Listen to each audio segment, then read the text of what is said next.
We're certainly all beholden to the data at this point. We're in unprecedented times in terms of the volatility of the economic data. We're sort of stuck in this range, and the market continues to kind of grind sideways between all these levels of resistance, support. I see evidence of labor market softening everywhere I look except for in the economic data. We're not going back to where we were. This is Bloomberg Surveillance with Tom Keene, Jonathan Ferro, and Lisa Abramowicz. Let's get you to the weekend. Live from New York City this morning. Good morning, good morning. For our audience worldwide on TV and radio, this is Bloomberg Surveillance alongside Tom Keene and Lisa Abramowicz. I'm Jonathan Ferro. Equity futures positive 0.2% on the S&P. TK, for once, the bond market behaving. Yields pulling back from year-to-date highs. From when we got off air yesterday, we started behaving. I mean, you see yields doing a little bit better here under the 4% level in the 30-year. But to me, the big thing, John, was the moonshot lift in the NASDAQ yesterday, bottom to top, not complete, was a 2% equity move. Given the gloom out there, that got my attention. You can thank the man from Atlanta for that, maybe. I believe so. President Bostic coming out and saying he hopes for a pause in late summer. Let's just pause on that just for a moment. This market's already pricing a peak in September. I read it twice. You come out and sort of state the obvious and say you're hoping for a pause in late summer. I will just say this, and I'm going to editorialize. This made no sense. He basically came out saying if the data comes in hot, he could go more. He does support a 25 basis point rate hike, and then full stop. That's where people stopped, and then they just basically rallied because they felt maybe he was dovish. I don't hear dovishness in this. Governor Wallace said the same thing overnight in a speech. Ultimately, if the February data confirms the strength of January, they'll have to do more. If it doesn't, they'll go 5.1 to 5.4%, and it doesn't change much. It actually was relatively hawkish. Perhaps people were, shrugging off that speech because it wasn't allowed to be held in full in terms of the question and answer session. But I am wondering why the market is reading this as dovish when it is absolutely not. In terms you can't go there without going there. You can't go there without going all right, there. fine. Let's go there. I'll go there. OK, so the programme that was hosting the speech with Governor Waller said it was the victim of a teleconferencing or Zoom hijacking. The Fed just said this. There are technical difficulties with Governor Waller's virtual event. So they fired the president cancelled. of Zoom? Is that why he was fired? Apparently, I'll translate one participant displayed pornographic content that was visible to other Not funny. To other viewers. Not funny.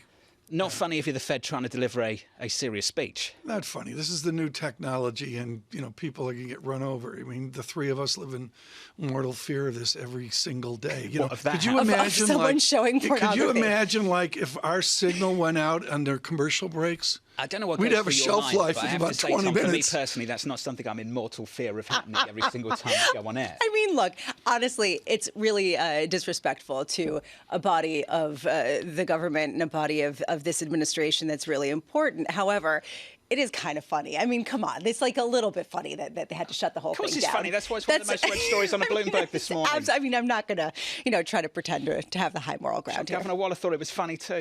I think that, yes. If I had to deliver a speech and then didn't have to do it anymore, I'd be so happy. Although I will say this, I wish that he had a chance to elaborate a little bit on his thoughts, because maybe people wouldn't have taken what otherwise is basically status quo and on the margins, hawkish, as somehow dovish rhetoric from the central some of them bankers. get a second chance, and I know you're going to go through the Fed speak in just a moment. Let me whip through the price action for you. Equities are positive by 0.25% on the S&P 500. Will the February data confirm the January boom? We've got a little bit more economic data coming out later. That's a big deal. Yields pull back in by 5 basis points. Tom, on a 10-year, still just about holding on to 4%. How many guests have told us ISM services at 10 a.m.? John, this is something you follow. What's the difference between this ISM and 2 days ago ISM? That was manufacturing. So this is services. So this is services. And the services is the inflation angst that we feel. And what we saw in the manufacturing region, there? that was perfect. Lisa, as you saw, the prices paid component of the manufacturing story. That spooked this market. Do we get a similar kind of read from the prices paid in the ISM services index that we get at 10 a.m.? But also, do we get the same kind of strength that we saw last month? Some people wondering if the January boom that we saw, that huge spike up in the services index, whether that's sticky or whether that was some sort of distortion. If it is sticky, it will confirm this feel that we saw pull Fed funds rates, the expectations for peak rates to 5.5% yesterday, and possibly even higher. We have some people gaming out 6% as well. Today, we also watch watch U.S. President Joe Biden and German Chancellor Olaf Scholz, who are meeting at the White House. Very curious to hear what the next steps are on Ukraine, whether there's any discussion about bringing Ukraine in a curtailed format into the EU, what path there is to exit this conflict that otherwise seems like a quagmire that just doesn't end and continues to take so many lives. And today, the Fed speak, we were talking about that. It includes Dallas Fed President Lori Logan, a reprisal perhaps of Atlanta Fed President Raphael Bostic, who can clarify whether or not that was actually dovish, considering the fact that he basically is saying what everybody is saying and confirming the market view. And Fed Governor Michelle Bowman, curious to see what the terminal rate is and what the key issues are that they're watching. What we heard from Chris Waller, as well as Raphael Bostic, John, is really the key focus on the labor market. If we get a hot read on the jobs figure, that could push the terminal rate expectations substantially higher. And I do agree with you, John. The fireworks in the dot plot are going to be just straight over. Speaking of fireworks, she's fired up today. That's the promo. That's the promo for Fed Day that you're going to miss, unfortunately. You won't miss March 10th, though, which is payrolls Friday, and you won't miss March 14th, I believe, which is the next CPI print, Tom. And those two dates, pretty key for Governor Waller and company. Yeah, I think the economic data here, and to that, John, this is important. You know, I mean, you're rewriting your 270-day outlook for March 31 this weekend. But this weekend, you really got to think about what's your belief, what's your conviction, and also can Ferrari catch up with Verstappen? I mean, that's a key point. That's a story for Sunday, maybe. Is what Leclerc's going to do, and, you know, you just don't know. Fingers crossed. Let's see what kind of car we've got under true. Leclerc. Yeah. Jonathan Stubbs, let's talk about your convictions, sir, the equity strategist over at Berenberg. Jonathan, I know you like Eurozone banks, so let's talk about them. Off the lows of last year, that index, Euro banks are up more than 60%. Year to date, they're up more than 20%. Jonathan, what's going on with those names that have been left for dead for so long?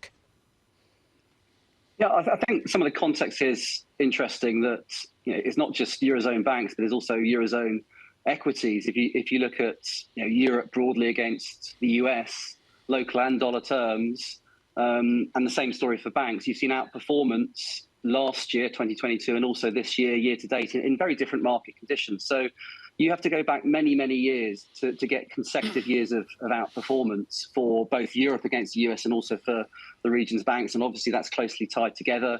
Very broadly, I mean, we've liked banks since the end of 2020, and we still like banks because valuation is supportive, balance sheets are supportive, and they obviously have positive gearing to higher rates when much of the market has negative gearing. So there are three sort of ongoing supports for the bank sector. We still like the sector. Jonathan, the immovable feast for me, and I want to focus on the banks, which John Ferro absolutely nailed over the last number of months. And Jonathan Stubbs, what I would suggest is, say, BNP Paribas has a reduced book value to the American banks. At the same time, the dividend yield is shockingly un-American. BNP Paribas clocking in with a dividend yield of 6.05%. Translate the future for a bank like BNP Paribas with a payout like that.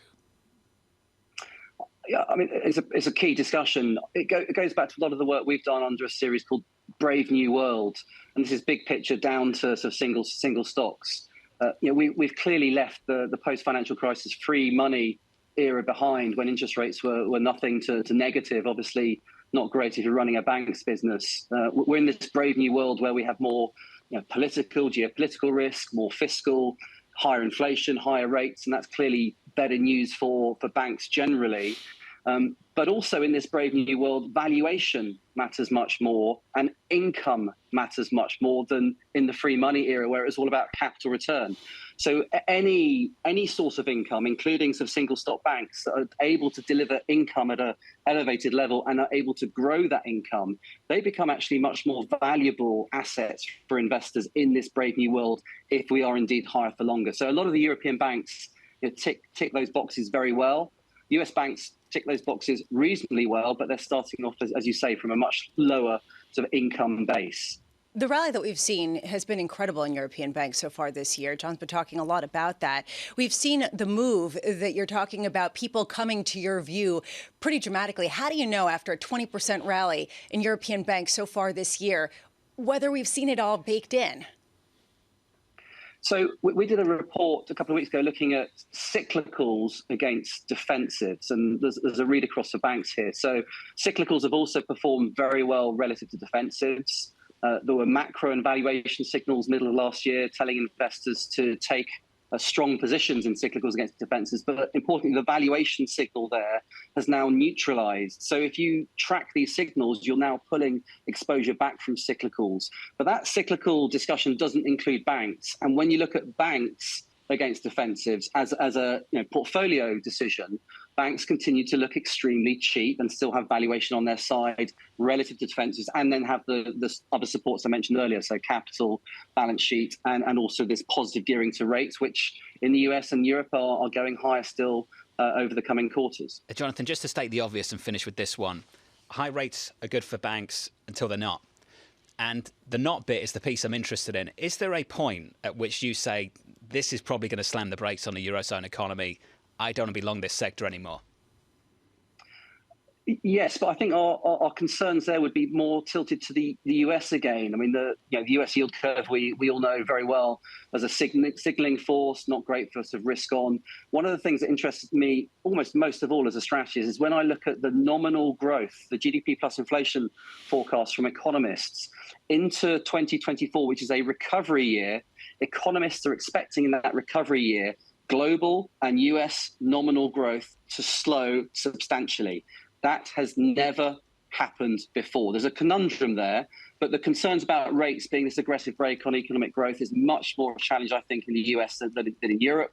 Rates are going higher, and there's a tipping point in Europe as well. But I think we still have a bit more wriggle room, and the European economy is looking set to actually outperform the US this year and next year for the first time in many, many, many years. Didn't see that coming. Jonathan Stubbs, sir, thank you, of Berenberg on the latest. Look at where the German 2 years been and where it is now. 1 year ago, 12 months ago, negative 73 basis points. Right now, pushing 320. Cheers, thanks. Bye. And one ECB official a little bit earlier on this morning talking up a 4% rate over the ECB as a potential. Just absolutely unreal what's been developing, Lisa, in the bond market. And it's not just short term, it's also longer term. This idea, it's not just 2 years, it's also 10 years. People are gaming out what longer inflation looks like at a time when we have not seen anything like that in decades. I know we've got to get through this morning, TK, but should we tee up Monday? Just the flavour of Monday. This weekend, George Clooney will join us. And on Monday, it won't be George Clooney. But he is the George Clooney of the F1 paddock. Christian Horner of Red Bull and Racing. Jonathan Farrell will lead this interview because Lisa and I don't know what we're talking about. I'm going to be watching Drive to Survive literally the entire weekend. That's all I can say. You should watch the race over the weekend. Tom's going to be an expert by Monday. The guy from Canada's trying to John. The guy from Canada's trying to buy the sport. He's going to sound like an expert by Monday. I have no doubt. Anyway, Christian Horner, the Red Bull Thrilled. F1 team principal, coming up on Monday. Looking forward to that conversation. 6:30 Eastern Time. Keeping you up to date with news from around the world. With the first word, I'm Lisa Mateo. Fed policymakers are warning they may need to lift interest rates to a higher peak. Governor Christopher Waller said that the key would be whether payroll and inflation data cool off after being stronger than expected in January. Atlanta Fed President Raphael Bostic says he's open to raising rates higher than he had envisioned if the economy remains robust. Germany's Chancellor Olaf Scholz may be put on the defensive today when he meets with President Biden at the White House. Scholz could come under pressure over the struggle to produce enough ammunition for Ukraine. The two leaders are likely to discuss ways to step up manufacturing. The Biden administration has imposed export restrictions for dozens of Chinese companies. The U.S. cited activities contrary to U.S. national security.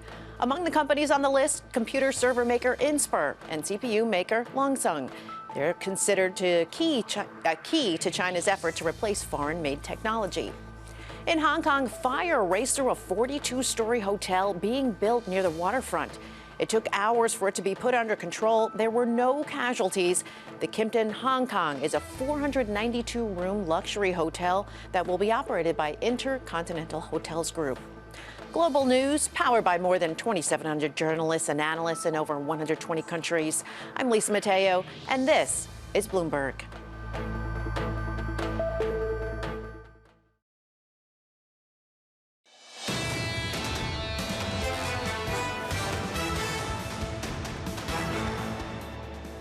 what we're worried about is Chinese-backed companies being on, tens of millions of American phones, including members of the military, and privacy concerns, data concerns, misinformation concerns. That doesn't just apply to TikTok. So the question is, if you are concerned, what are you going to do about it? Gina Raimondo there, the US Commerce Secretary, on TikTok. Conversation about a potential ban, restrictions around that story. Lisa, the last administration talked about this. The current administration is talking about this. And what has happened? Not much. Well, TikTok is trying to get ahead of it with a PR move, saying that they're going to limit the time for people who are under the age of 18 on TikTok by 60 minutes. And I can only imagine that everyone out there who is under the age of 18, I'm just going to suggest, will be lying about their age, number one, and number two, coming up with different accounts. I mean, this is basically lip service ahead of the hearings that we're expecting in Washington on TikTok. One day, a guy that moves terminals worldwide said the exact words my august father once said about television. He called it the idiot box. Why is TikTok now any different than our parents railing against the idiot box 50 years ago? To be honest with you, I think we're going down the rabbit hole of the wrong conversation. Let's go through Raimondo's comments again and why she's concerned. Tens of millions of American phones, including members of the military, the Chinese, privacy concerns, data concerns, misinformation concerns. That doesn't just apply to TikTok. That's not about social media eroding the brains of the American youth. It is, but that's not what this is about. It goes beyond that, Tom. It does. And thank you, John, for getting that back on the rails. And the answer is, show us the proof. The moment there is evidence that China's pulling our data value, this story changes. Has it changed yet? I don't think so. Well, it's also the idea that these social media networks are the curators of the news feeds, of the awareness of the social surroundings for a lot of people, especially impressionable young people. So if they are actively manipulated in a certain direction, it raises a lot of questions and potential security issues. So the news today is around Chancellor Scholz. The German Chancellor visiting the White House today. We're leading with our reporting that maybe he might face some heat from President Biden, Tom, over providing ammunition to Ukraine and doing a whole lot more. I think it's hugely complex, and my history on this, John, is to read that it's always complex for visiting German authorities domestically. He's going to be playing, I assume, to his domestic German population just as much as he's playing to the President of the United States. Let's get a brief on this. Anne-Marie Horton joins us. She's, of course, our Bloomberg Germanic correspondent. Anne-Marie, does he get a state dinner? How does that chosen? How do we choose a state dinner? Does Mr. Scholz get a state dinner? No, this trip is incredibly under the radar. I mean, there'll probably be a pool spray at the top, so we'll see them both in the Oval Office before these two individuals, Biden and Scholz, spend a lot of time together. But he's not making the rounds in terms of a big fanfare meeting. There's not going to be a joint press conference. But there's two things really to focus on when you look at Scholz's visit 1 year on. I think this time last year he gave this huge speech to the Bundestag, and it was called in German the turning point. And this was huge for Germany. This was really a massive shift in terms of energy as well as defense. And he is facing some criticism now, and there's a lot of pushback on European allies in general because there is an issue that the Zelensky government is confronting right now, and that's to do with ammunition. And I go back to what Dmytro Kuleba, the Ukrainian foreign minister, said at the Munich Security Conference, which was with the first year of the war was about weapons and the nonstop supply of weapons. We need more weapons. Now it's about making sure that they get these shells and ammunitions at a sustainable basis. And the European Union at this moment, I spoke to the Polish about this, about a procurement of ammunition. And potentially this is what these two will discuss today. Emma, you're so well versed on this. I'm not embarrassed to ask this question. It's a delicate question. Do we play the French off the Germans and the Germans off the French? Does Washington do that? I'm not sure I want to comment exactly on that. I don't think it would be fair. I think what you've seen over the course of the past 12 months is that the U.S. kind of has a two-prong approach with dealing with Europe. One, they definitely consult, and she's expected to come here as well very soon, Ursula von der Leyen, as this leader of the entire group. But then, of course, behind the scenes, they are each consulting both of every country's leaders and those officials in all those countries. What I would say more is that the divide is not France and Germany, though. The issue you have, and the Estonian Prime Minister had a conversation about this with the Financial Times overnight, the issue is more the East and West. So you have the likes of Estonia, Lithuania, Latvia. They have been putting the pressure on France and Germany even before this war about the concerns they had about Moscow's overreach and their concerns about prior incursions from Putin before the mass-scale invasion of last year. So I would say Germany and France are a little bit more easier to align. It's really more of an East-West divide when you look at Europe as a whole. Anne-Marie, a lot of people are focused on the weapons provisions to Ukraine and what the alliance is kind of agreeing to and actually producing. There's also a question of how does this end? And what is the end game at a time when it's very clear that Vladimir Putin is not giving up? He is going to double down, even at the loss of a lot of Russian soldiers. What's the thinking in terms of a roadmap, a framework to end this? Well, this is the question everyone's been asking. This time last year, the headlines were Kyiv was going to fall in hours, or if not hours, days. Obviously now everyone is settling in for a long, protracted war. Remember, before this war, there was fighting in eastern Ukraine following 2014, the Orange Revolution and the annexation of Crimea. This is not something new to Ukrainians. Obviously, the scale is much different, but the fact that this is a protracted, prolonged conflict. Publicly, what you hear from officials is that they will stay by Ukraine till the end, including until Russia leaves as well Crimea. So far, it doesn't look like Zelensky has been pushed, even though potentially there are conversations potentially in the background about, at what point do you go to a peace negotiation? But so far, he has not been pushed into that. So this is the question everyone is asking, and it's the reason why you have the likes of the Ukrainian foreign minister saying to officials, we need sustainability when it comes to this ammunition. AMH, let's get to the elephant in the room. It's China. Olaf Scholz visited Beijing back in November. This administration is very concerned that Beijing will provide lethal aid, assistance to Russia to engage in this war. How will that play out in this meeting today? Well, Scholz addressed this yesterday to the lower house of parliament, and he warned China, one, for not condemning outright the invasion and said that China should be using its power and muster to put pressure on Moscow to withdraw Russian troops, and then did say that there would be consequences if China were to provide lethal aid. What the U.S. has been doing is talking to their allies about making sure that if this was to happen, if China was to cross this line, there would be some sort of consensus to really make sure that they put some sort of penalties on China.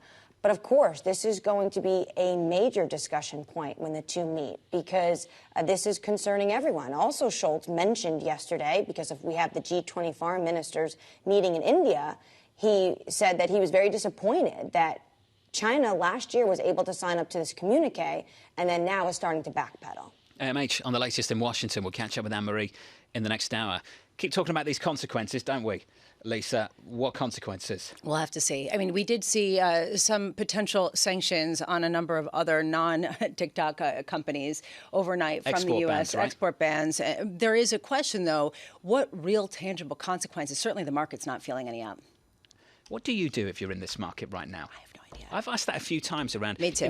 Geopolitical risk. There's always something in geopolitics to worry about, right? There's always some kind of geopolitical risk. What did Luke Kawa say yesterday? This is the reason why we like it, because this is the reason why people aren't going more into Chinese stocks. And actually, for the first time in a month, investors were net buyers of Chinese equities over the past week. So just to give you a sense, people are starting to see opportunity here. Was that the heartening note over at BFA? Yes. I've still got to read that. What did he say this morning? There's also TD Securities also did that, I think. But he was basically saying cash is a legitimate alternative to stocks and will be for a while. Well, it is when you can get 5% on a 6-month T-bill and 4% on a 10-year right now.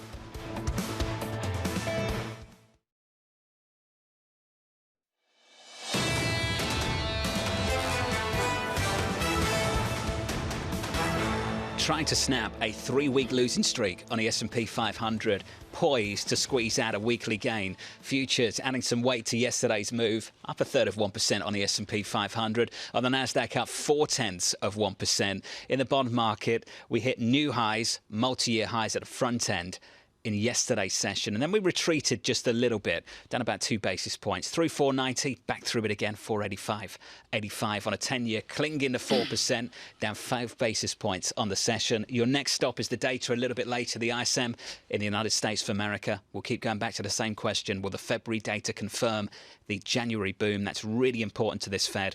For this ECB as well, we had one ECB speaker out a little bit earlier from the Belgian Central Bank. That governor talked up 4% and said this: looking at rates of 4% would not be excluded. That gets your attention. Euro dollar, if we can have a brief look, 106.12 on euro dollar, positive about 0.1%. Let's get to the Fed speak. What a week of Fed speak. What a day. It wraps up with Logan Bostic-Bowman following hawkish comments from Waller and Bostic, the Atlanta Fed president, saying, quote, "I want to be completely clear. There is a case to be made that we need to go higher. Jobs have come in stronger than we expected. Inflation is remaining stubborn at elevated levels. Consumer spending is strong. Labour markets remain quite tight." That, of course, was not the quote that did the rounds yesterday because that didn't fit the price action. And Lisa, exactly to your point, there was more there than met the eye than just, I hope that we pause in summer. Although I do think that the market reaction is really telling. This market wants to rally. This market wants to look past any potential hysteria around inflation and say, we're going to get past this. It's going to be okay. Let's see where the opportunities are. I do think that's the takeaway, because otherwise there was nothing in that speech that, to me, really struck me as dovish. I would frame it as that environment. And by the way, Senator Warren could have written the same statement as Mr. Bostic, but that's a separate story. They're readjusting. Not sure where you're going with that.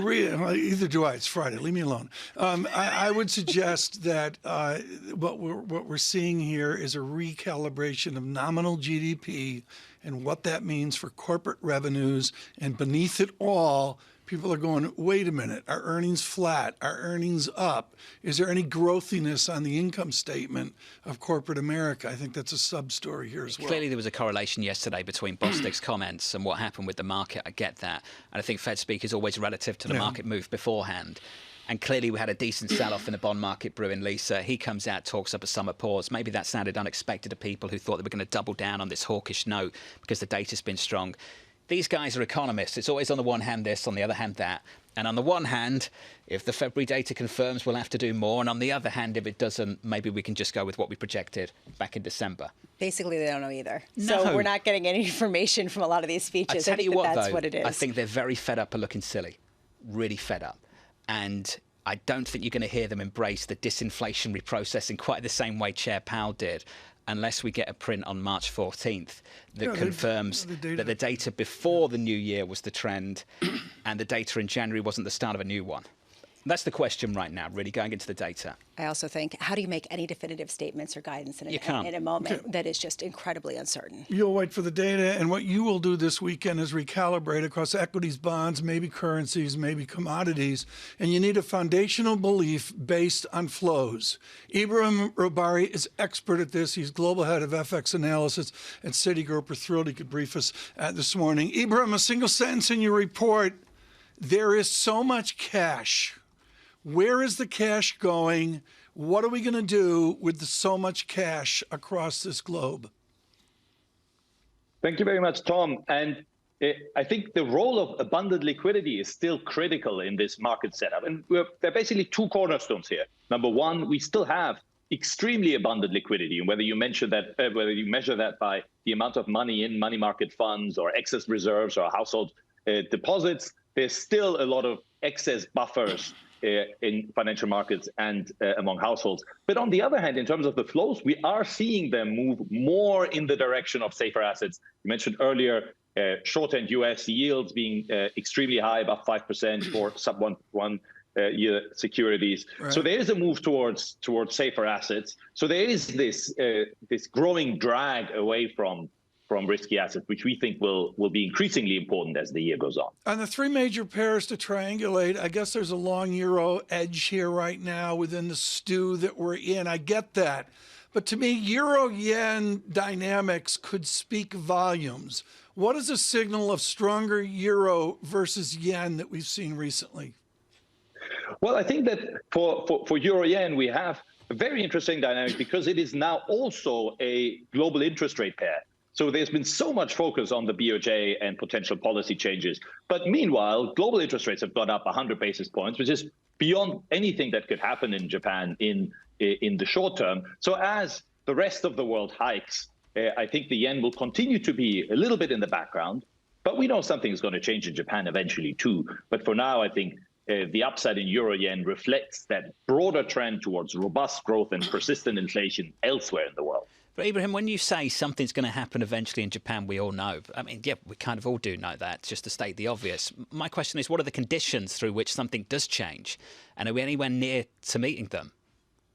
Oh, we think in the near term, it's almost just the choreography that needs to change, because we know the conditions that were there in December that got them to change the yield curve target. They're still there. So at a minimum, they need to make a change to the financial architecture. So widen the band or raise the band or move it to the 5-year. And it's really just about that leadership handover that's standing in the way. The bigger question, of course, is simply whether Japan needs to tighten policy, whether they need to raise policy rates in a number of successive steps. And all of the signals we're seeing so far is there isn't going to be that much pressure. So for now, we think it's just leadership choreography getting you to a YCC change. I wouldn't rule out that could even change in a surprise fashion this coming week. Not my base case, but we don't want to rule it out.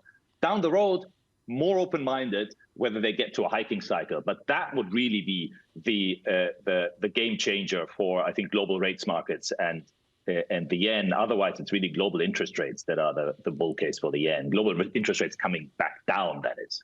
Ibrahim, I'm going to ask a stupid question. You're talking about the flows and how flow-driven everything has been and that there's a lot of cash on the sidelines. What does that mean when cash is an alternative, when cash is an asset class unto itself? So we think over time that will end up being a drag on risky assets. So if you look at that much faint differential between interest rates, again, treasury market rates or long-term bond yields, and the earnings yield or dividend yields of equities, we think what that means is when equities are not going up, the money is going to continue to be pulled into the safer securities, and that will eventually be a weight on risky assets. But for now, there's enough to go around for everybody. We're still seeing inflows, and again, the Bank of Japan, the PBOC, and to a degree, what's coming out of some of the facilities in the Fed is still contributing to that. So this is really the question that a lot of people have when you look at the euro versus the dollar. Which bank is going to tighten more? Which bank has the upper hand when it comes to attracting flows at a time when people are looking for real income? Which bank has the upper hand here? Do you think that people have gotten over their skis in terms of euro strength? We don't think they've gotten over their skis. In fact, into the end of the year, we do see that appeal for the euro. We do think that euro dollar will be above 110. In the very short term, we think that applies as well. That relative differential is probably a little bit more tilted towards the US. Investors, I think, are getting more comfortable with the general idea that rates globally have repriced enough. Inflation concerns have been addressed in this window into the end of March. But it is a question of whether rates volatility, whether risk sentiment remains orderly. So that's a critical additional variable for euro dollar. Again, for the next couple of weeks in spots and starts, we think that's the case. So there's a short-term tactical case for euro dollar upside. But we said it's a year of transition for the euro dollar. So we see into the end of March, volatile upside, probably some back and forth, and it'll end up the year stronger as well. Well, just to be clear, Ibrahim, a question that Lisa keeps referring back to, and I want to build on it and just finish there. Are more hikes from the ECB bullish or bearish the euro? For now, we think they're bullish, critically dependent on nominal growth holding up. But we think the ECB going to 4.25%, while the Fed goes to 5.5, 5.75. I think that's at the moment a euro dollar positive scenario. Okay, Ibrahim Rakbari there of Citi. Does that clear things up for you, Bramo? For now. For now. And then it's volatile. Until the next move. Until the next move. But then ultimately it'll end up the year stronger. Look, a lot of people have been saying this. I think that you were asking a couple of weeks ago this question of which bank is going to raise rates more, the Central Bank of Europe or the Central Bank of the United States. And a lot of people, pretty much everyone you talked to, said Europe. Now the question is, who has to go further than expected, right? Because we bake that in. OK, the data comes out. We reassess, and all of a sudden, everybody has to hike more. SocGen addressed this in their note last night, Subhadra Japa, yesterday evening, on the Fed side of things, at least anyway, and what it means for bonds and why she thinks that risk are skewed asymmetrically to going lower in yields. She said this: with a sharp sell-off in treasuries and repricing of hikes, the upside risk to upcoming payrolls and inflation prints are already in the price. Her view, she went on to say, hence we continue to believe that risks are asymmetrically skewed towards lower yields if the data disappoints. It's really, really important in taking an equity equation and bringing it over to fixed income. Someone that agrees with her is one Priya Misra at TD Securities, who has a lower yield call, and I think I think I could say viscerally conviction on that. She really feels we drive lower. Is this the reason why we saw a rally yesterday then, right? Basically, people have believed that we've already imagined so many rate hikes into this market and priced it in that there is an asymmetry of risk, that people have gone too hawkish. There are two rules in this game. You got to always remember there's a bid and an ask. Everyone forgets that, including me. You got to find somebody dumb enough to buy your asset when you're selling. And the other thing is, with a vengeance, markets look out. And they look out 6 months, whatever, you can argue about it.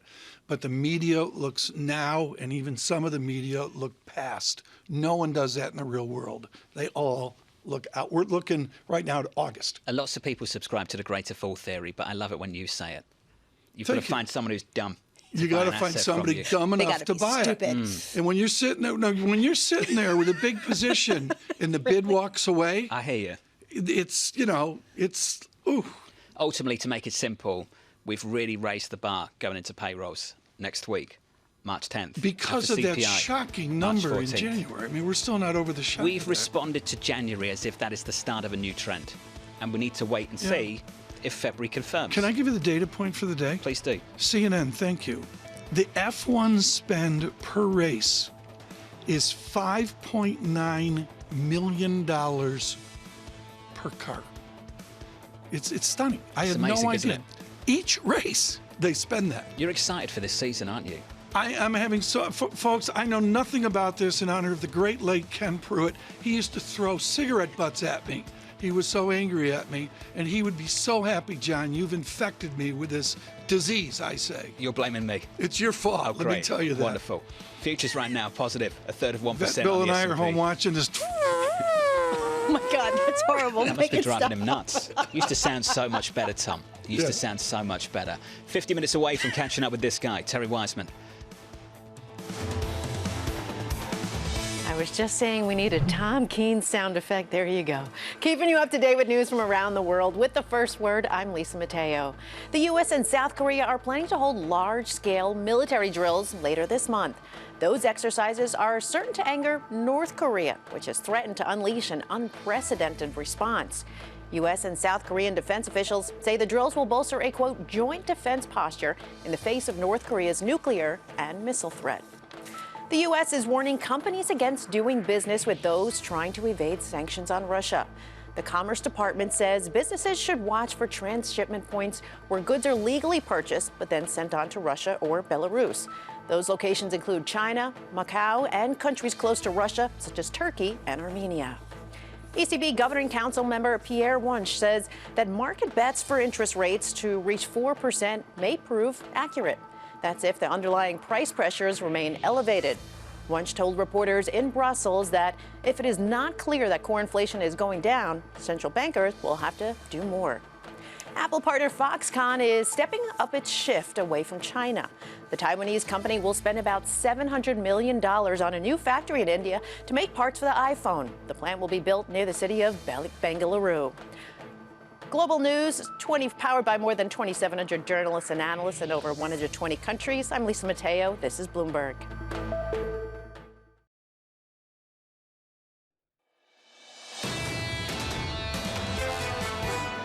We think President Xi can largely achieve some of his goals. For the past 3 years, those goals have been very disparate and not related to economic growth at all. It's just this multifaceted suite of policy changes that are more pro-growth is, I think, something that makes the sales pitch a little easier this time around. The man from UBS, Luke Cower, just wonderful to hear from him yesterday, and his pet dog, the dog's position on the euro. Got a lot of feedback about that. His dog's name along the single currency. Yeah, I think it's a heartwarming story. His dog's name is Mahavlich, who was an iconic player for the Toronto Maple Leafs. This is ice hockey. Yeah, this is ice hockey. Just to clear it up for the people outside. Hockey Samurai has a world. photo of Maple Leaf Gardens, the old Maple Leaf Gardens, John. I stood at the top of Maple Leaf Gardens when I was 16 years old, completely empty, completely silent. And it's like the Vatican. It was like. Are the Leafs like the Tottenham of ice hockey? Yes, I think it's actually very accurate. I'll let you decide, but what the Leafs are I don't is think you should the let me most decide affluent. No, they're the richest team in the world is a stereotype, so they don't have to win has been the rap for years. Okay. This has scarred Eric Schatzker for life. Sounds like the Cowboys. It's like the Cowboys to an extent. They're it's like religion. We could make a show out of this. This is great. And UBS has never invited us up there with young Kawa. And Rosenberg hasn't either. Been waiting for that one too. Yeah. I mean, Kawa's hockey royalty. Let's be sure. His father was iconic at Michigan. Didn't know that. Yeah, big time. Very cool. Like serious. Like you're ice hockey royalty, aren't you? Mr. Kawa did a little better than Mr. Keene. I always ask this question. Lisa, can you imagine 6'6" Tom Keene coming down the ice rink at you at like 20 years old? Barking. That'd be One petrified. year I was the tallest person in the NCAA in hockey. Were you? Yes, and I can point out now that there's 422 people my height playing the college game's changed hockey. that much. The only thing the same is the puck. There's nothing, puck still says made in Czechoslovakia. I like that they're still allowed to fight. Do you know Enda stayed up for this? Yeah, I know. Well, I'm waiting for you to get to him, but we can talk about ice hockey for as long as you like. Ice hockey in Hong Kong is a big thing. Enda Curran joins us now, our Chief Asia Economics Correspondent, on a Friday. And I must ask an update on the opening of China, the opening of Hong Kong. Yeah, actually, there's a big concert on tonight, Glockenflap, for the first time since before the COVID crisis.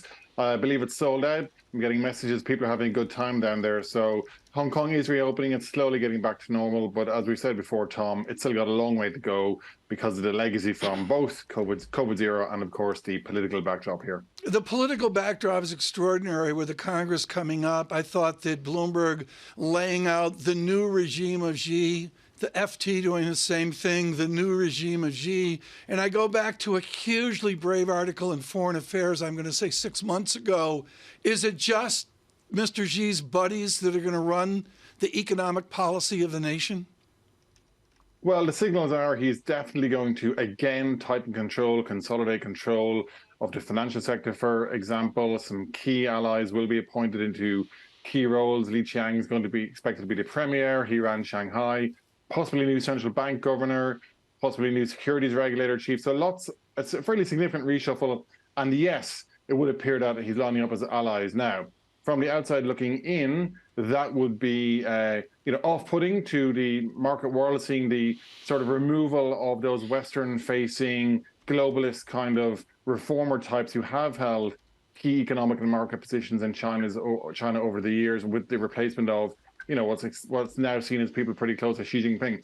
The counter argument is these individuals in their own right are quite capable. I mean, Li Qiang, as I just mentioned, ran Shanghai. That in itself is one of the world's biggest cities and biggest economies, noted for bringing in foreign investment, for example. But of course, he was also well known for the very brutal Shanghai lockdown from last year as well. And I think that's where people are pressing pause. So there's two ways of looking at it. It's a regressive backward step for China, or it's appointing key acolytes who will ensure that they get Xi's agenda delivered and done. There's a transformation when it comes to the leadership of China and certainly the hard line that's being taken, but there's also a transformation in the business community's view of China. The latest, Bloomberg is reporting that Foxconn, which produces iPhones, is building a $700 million plant in India. That's their plan, at least, as they diversify some of the production out of China. We've seen this from others as well. How much is this just anecdotal at this point, and how much is this something significant that's starting to gain steam? Look, it's definitely the mood music, Lisa. The American Chamber were out during the week, and they said their own executives in China are exhausted by the COVID zero years, and that sentiment towards investing in China is the worst it's been in decades. And when you speak to multinational executives, plenty of them are based here in Hong Kong, they all say the same message. But when it comes to the rubber hitting the road, it does become more complicated.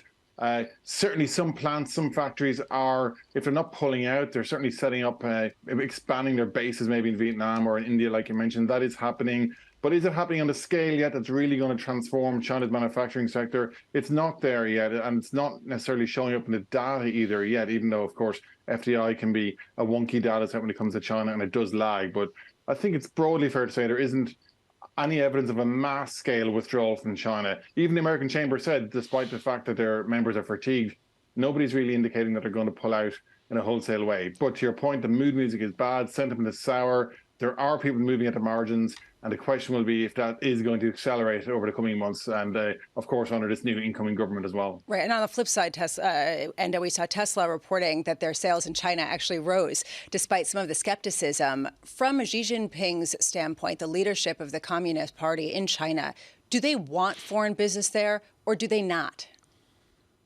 I think they do. They want the know-how, they want the investment, they want the capital, they want the employment. They absolutely do. But of course, they do set their terms. It's usually a joint venture operation. There's some technology transfer, technology sharing, as they would put it. It's not like a foreign company can just go in and set up wholesale and start eroding into Chinese competitors. There are plenty of multinationals making the point that they continue to expand in China. I had an email this week from a German business delegation going out of Hong Kong into next door into Guangdong to drum up business there for the manufacturing base. So there's plenty of interest still, and China is welcoming that business. But when we saw, like today with that export control news out of the White House, the backdrop and the mood music remains very tense politically, and it's hard to see how major investment decisions would be made in that kind of climate. Before I let you go, and I'm curious how that dovetails into the discussions about China potentially providing aid to Russia, I should say, in their war in Ukraine. What's the view in terms of the Chinese message from the Communist Party of why this is getting out there the way it is, and of what their thinking is, of what would trigger them to provide more material support to Russia? Well, I think there's been a lot of surprise among China watchers that China has not been as definitive as the Western world wants it to be on the Ukraine. Not only have they not been definitive, they haven't condemned, and they appear to be coming down broadly on the side of Russia. Economically, there's certainly been a boom in trade between the two parties. So any step that China takes that isn't seen as explicitly deliberately trying to end that war, or even to acknowledge the Ukraine's position in that war, I think any move that China makes will be suspicious, or will be met with suspicion by the West. But China will be careful. They don't want to get caught up in the dragnet of sanctions. They have been very careful about that so far. So whatever steps they do take will probably be pretty cautious. And can we just finish on bankers? There's some amazing stories doing the rounds. One is that the top tech banker in the country has been detained since February by the country's anti-graft investigators. This according to the Wall Street Journal. There's a story this morning that bankers in China are being told to clean up their acts and avoid the hedonistic lifestyles and other Western influences. Edna, what's happening there? Well, that language is not that unusual. It's been used before. It was used a few months ago in October, for example. But the point is, there's no doubt the authorities are tone deaf when it comes to the optics of dealing with big business like Fan Bao, like you mentioned. I used to deal with him myself here in Hong Kong. He's been missing now for several months. The company has to put a statement out to the Hong Kong Exchange saying they don't know where the chief executive is. That's obviously not a very good look for global business at a time when China is saying that they are open for business. So it comes down to being tone deaf. On the one hand, they're saying, we're open for business like Liu He did at the Davos. And on the other hand, they're smacking bankers, and of course, executives are going missing. The optics are pretty terrible, I've got to say. Enda, thank you, as always. Enda Curran up late in Hong Kong. We appreciate it, Enda, as always, going into the weekend. Tom, to Enda's point, there's a contradiction there, isn't there? We're open for business, and at the same time, you're a company in China, and you need to put out a press release that says, basically, we've lost our chief executive. We don't know where he is. This is the conundrum, and I go back to what was the vogue, I'm afraid to say it was 20 plus years ago, joint venture. How can Western companies, the executives Bloomberg speaks to each day, do any form of joint venture given that backdrop? What's the incentivization to bring in some of the ideas to a nation that doesn't necessarily respect the ownership of those ideas. You've got to give up your hedonistic lifestyle, Lisa. Oh, yeah. I'm just complete. It's too much. It is. It's coming back from a full night of partying and not sleeping. Yeah. And then riding a fancy car home. All of that stuff. It's just too much. Katie Kaminsky's going to join us next from Alpha Simplex. Future's positive. This is Bloomberg.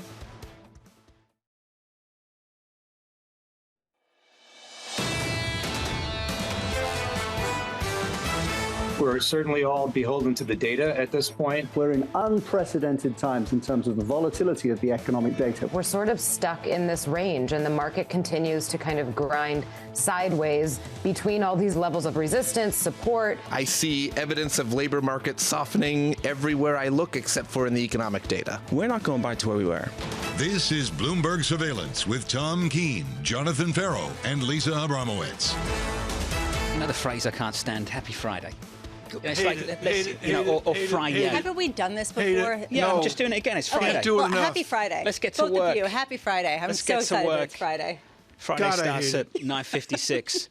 30. You get Eastern more time. work, John. You get more work done on Saturday at the office than you do on 3 days. No, that's just sad, Tom. That's sad. Sad at the office. Saturday. No. Yes. Want nothing to do with that. Well, welcome to America. People lived it. People get annoyed with me when I say weekend at midday on a Friday, so I apologise for that. Live from New York City this morning. Apologise. Good morning, good morning. Equities are positive by 0.4%. A little bit of economic data coming out a little bit later. TK and a ton of Fed speak all over again.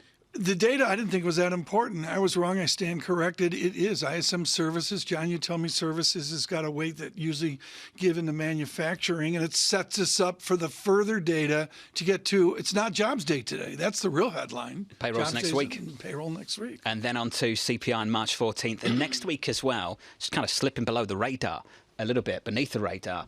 Chairman Powell next week, twice, semi-annual testimony. I wonder if he takes the Governor Waller script of things and just turns around and says, well, look, payrolls is on Friday, then we've got a CPI print, and if it comes in hot and confirms a trend in January and things are more robust, we'll do more, and if it doesn't, we're okay with what we've projected, and we'll reassess that at the end of the month. What I'm praying is that a Congress member turns to Jerome Powell and says, do you still believe in the disinflationary process? Is it continuing, or is it over? We always tee up these semi-annual testimonies like they're going to go in that direction. And then you know what happens. Yeah. They're basically making a YouTube video for their constituency. 100%. And they stare down the barrel of the camera, go on a rant, and then like ask a question, and Chairman Powell goes, I don't know. What do you think of ESG? Like, I don't know. Basically, something like that. Let's whip through the price action just for you briefly. Lisa's going to go through the data in the morning ahead for you. A ton of Fed speak as well. Yesterday helped out by just a couple of comments from Bostic, quite selective when it comes to those comments from the Atlanta Fed president. Just this idea that he hopes that we might pause later in the summer. That apparently put a rocket under equities for a moment. I know I'm being dramatic. Equities up by 0.4 on the S&P. In the bond market, Tom, yields backing away. Down 5 basis points, just about holding on to 4% on a 10-year.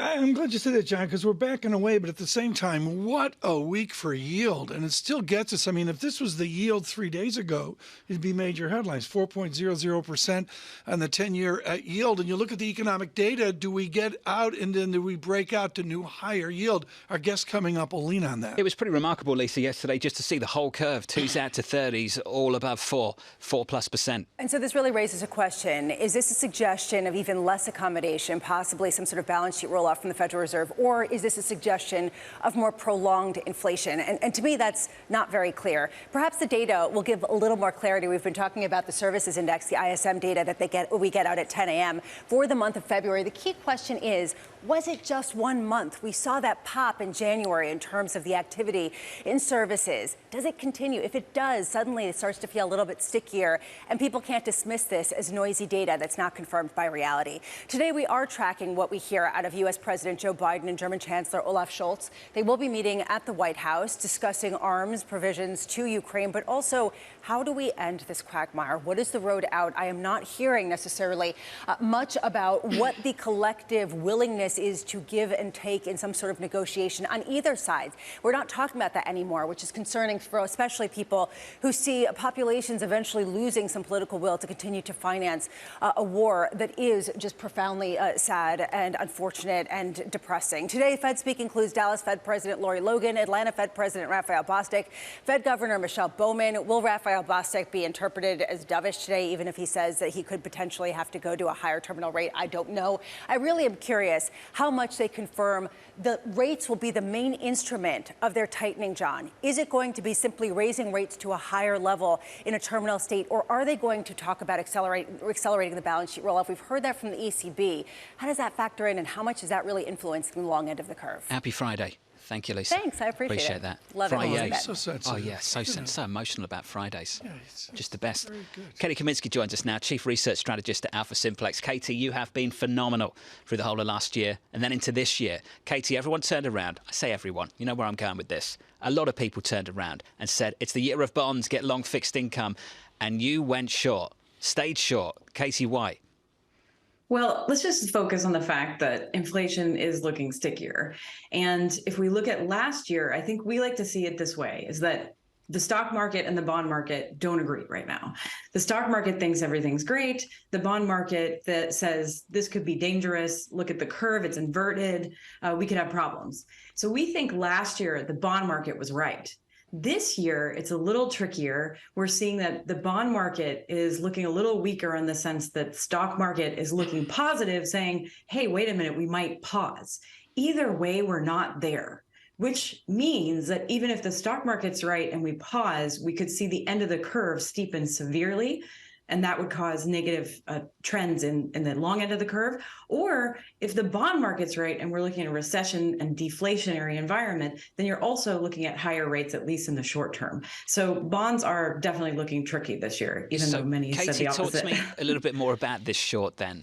Where across the curve is that short more pronounced? Is it spread evenly? Is it a specific point of that yield curve? Well, generally, it's pretty much short across the board across global economies. And that, in some sense, tells you that we have farther to go in terms of raising rates to either get to a point where we can fight inflation, get it to be less sticky, or we get to a situation where central bankers throw up their hands and say, we're going to tolerate a higher inflation level. And either of those is going to be very tricky for fixed cash flows, which means that bond signals in general remain short on the technical side, even though the fundamental side, many people are starting to get interested. Katie, let's have fun on Friday. Let's channel Wells Wilder, who invented so much of this in 1978. I know you named your dog Average True Range. Katie, the answer is there's been a magnificent trend of higher yield. I was shocked to go to the Bloomberg and under one technical study, ADX DMI, see that the trend's in place and we're really in a good position to continue the trend out there. How do you use that kind of mumbo jumbo to stay in a trend once you've profited? Well, that's a good point. I mean, I'll be honest, January was a period where we saw consolidation. People thought yields were not going to go higher. And it's really about balancing the long-term and short-term views. And what we've seen is longer-term views are saying we're in a secular move towards higher rates, and we're not there yet. I think the equity market also likes to be quick to say that things are over. So I think it's really about balancing multiple perspectives and seeing things over time as opposed to reacting too quickly. What are you looking for, Katie, to unwind your short bet on rates? Well, I think the biggest is if the stock market wins, aka if central bankers step back, like we saw commentary yesterday, and say, wait a minute, we're going to tolerate more inflation. What that means is that you're going to see a steepening of the curve. So you're going to see sort of the bottom of the short end of the curve. So shorter term rates will be stickier, and then you'll start to see people actually take on higher yields and then bond. But that's going to mean that longer term yields are going to have to go up to compensate for that risk over longer terms. So I think that's where you're going to see the shorts disappearing on the short end of the curve, but you're going to still see some strong signals on the long end of the curve as the market moves to a higher inflation tolerance environment. Katie, can you talk a little bit about the long end and where you see the range? Because right now we have a growing number of bond strategists saying that we possibly are at the peaks, and you're suggesting we're far from them. How far? Well, I think it will definitely be a situation if we had a healthy yield curve, which we could see, and we were to tolerate higher inflation, you could imagine that you had the longer term rates going up several percent above what you see on the 2-year. I mean, that would sort of symbolize a very stable environment with higher inflation, whereas I don't think you're seeing that yet, but that would be an environment where basically we give up on trying to fight inflation down to 2, and thus the risk premium on the longer end has to go up, and you have to get a longer yield if you don't expect yields to go up or inflation to go down in the longer term. Katie, you've just been phenomenal. Thanks for being with us this morning. We appreciate it, and let's catch up more often. Katie Kaminsky there of Alpha Simplex. Let's make this more real for more people. The fixed mortgage rate, 30-year fixed, 6.65. Well, through 7, remember, above 7 back in November, but we're back to 6.65 on a 30-year fix in America. There are different mortgage rates quoted. I use bank rate. The one you use is more popular. The one you use is the one that's quoted more by the mainstream media. But this week, John, the bank rate 30 has gone 7.04 out to 7.12 and is, I'm going to say, 10 basis points away from a recovery high. Just to be clear where that data comes from, so that's a survey of lenders released just yesterday by mortgage finance giant Freddie Mac. Yeah, so that's where that comes from. That's what you'll see in the mainstream media today, and it's still untenable. I mean, there's no question. It's close to 7 or at 7. I look at this, help me here. I look at it arguably as what's your buying power?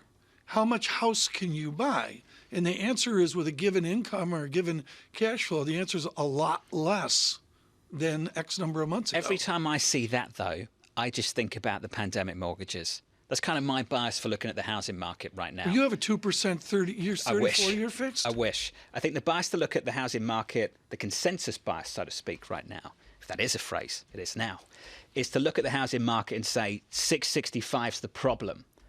And the way I see it is that actually the problem was the pandemic mortgage. That's the problem, and that will be the problem for a long time. But this is really goes to the question of, are we cleaning out the pandemic excesses, or are we cleaning out the excesses of decades of low rates? Because the valuations of the houses were built up over this idea of ultra low rates. Perhaps they got even more ultra low during the pandemic.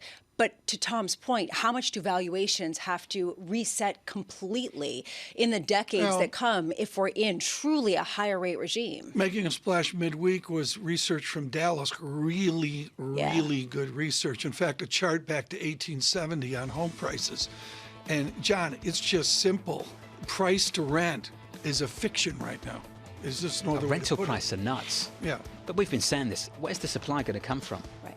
Where's that going to come from? All the offices they're going to convert into. How long's that going to take? It's harder to do. and how much money is it going to take, and what kind of housing is it going to be? Yeah, this has been a big issue. You know what the constraint is there? What's that? Windows. Everybody wants windows. In an office tower, where are the windows? Didn't Charlie Munger build some accommodation for Lisa students? has Do you a remember window that? view. He funded the construction of some accommodation with no windows. Remember that? My dorm was the largest concrete structure in North America. Oh, wow. There's a stat. Thanks for that. What was that like? It felt a little bit like living in a prison cell, but that's okay. Future's positive. This is Bloomberg. Keeping you up to date with news from around the world with the first word, I'm Lisa Mateo. Fed policymakers are warning they may need to lift interest rates to a higher peak. Governor Christopher Waller said that the key would be whether payroll and inflation data cool after being stronger than expected in January. Atlanta Fed President Raphael Bostic says he's open to raising rates higher than he'd envisioned if the economy remains robust. Germany's Chancellor Olaf Scholz may be put on the defensive today when he meets President Biden at the White House. Scholz could come under pressure over the struggle to produce enough ammunition for Ukraine.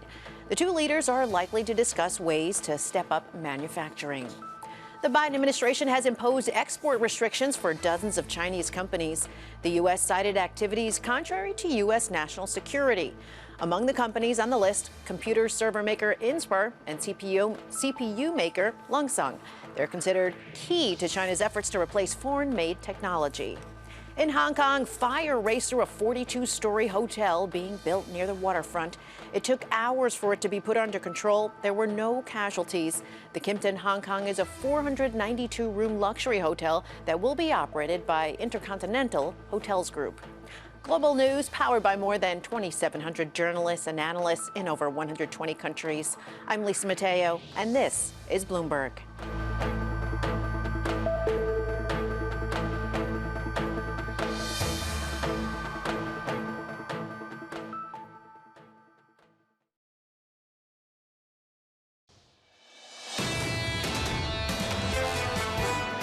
Were China to engage in material, lethal support for Russia's aggression, or were to engage in the systematic evasion of sanctions to help Russia, that would be a serious problem for our countries. I made clear that there would be consequences for engaging in those actions. That was Antony Blinken, the US Secretary of State, after bumping into, having a very short conversation with his Russian counterpart, Sergei Lavrov, a little bit earlier in the week. Later on today, the focus is going to be Chancellor Scholz alongside the President of the United States, Joe Biden, in the White House. We'll get you some details on that in just a moment. Futures right now on the S&P, positive 0.4%. There is a lift going into the end of the week. We could end up with a week of gains on the S&P 500. Stay tuned. The obstacle for that may well be the ISM a little bit later on. ISM Services Index, some data in America, just a survey of how well the services sector is doing. Important because this is for the month of February, and we had a pretty decent month of January looking at payrolls, retail sales, and all of the above. Yields right now, Tom, on a 10-year, 4%. They come down, lower, negative, about 5 basis points. Come down, but boy, have we come a long way. On a Friday, maybe it's the pause that refreshes. Here, I thought that interview with Katie Kaminsky was riveting. Oh, Katie was great, right? She's clearly modeling out, a higher yield. John, we got to comment on this right away. I mean, George Saravelos drops a note moments ago at Deutsche Bank, and it's like he's channeling Jonathan Ferro, the remarkable resilience of Italy. I mean, it's very cool. They have a new leader. BTBs are well behaved, and they seem to be getting it done post-pandemic. I wonder if that spread is well behaved because of the work of the ECB or the work of the Italian government. Or for that matter, the weather. Or the weather. Coming a whole lot milder. Tourism is back. And, I don't want to get too excited about how well behaved peripheral spreads are, particularly when ECB officials are going out, doing the rounds, talking up 4% on the ECB depot rate. It speaks to the mystery of Ferrari here that we're going to see. I mean, we need to see Ferrari at Monza. That was the perfect transition. Thank you. September. Bahrain, get that in the diary. That's where it's at. Yeah, Bahrain, I think, Monza. Can Ferrari come back? We should do a show. We should. Monza. I've always wanted to go to Monza. Help me, folks. Where's Monza? Is that like Lake Northern Como? Italy. Close enough. Close enough, yeah. I do just point out, neither of you really wanted to go see a wooden escalator at Macy's, but go see Ferrari. Ferrari. Absolutely. Road trip, Sorry, that's a shock. Shocking. You think that I'd prefer to go to Macy's? From a journalistic perspective, Macy's or Monza. That's the banner. Macy's or Monza. Right, Macy's or Monza. You're flying kidding. solo. I know. On a Friday, solo. Will Segui here. John and Lisa got about 8 topics for our chief Washington correspondent, Amory Horton. But I'm going to go to something, Amory, percolating. I catch you unawares here, but you're so ready and you're going to nail it. San Francisco, the Chicago stunning elections, completely pushing against an existing mayor. And now what we saw yesterday in Washington, D.C. as Republicans put the president in the crime timeout chair. What is going on with the topic that never goes away, crime in America? Well, I think what you're seeing, at least in Washington, D.C. at the moment, is Democrats are frustrated because the president has said that he's going to, if Republicans send this to his desk, he's going to allow it. And this is a law regarding Washington, D.C. And basically, and let's read you what the president's tweet was, because this is getting a lot of attention here, probably not so much nationally.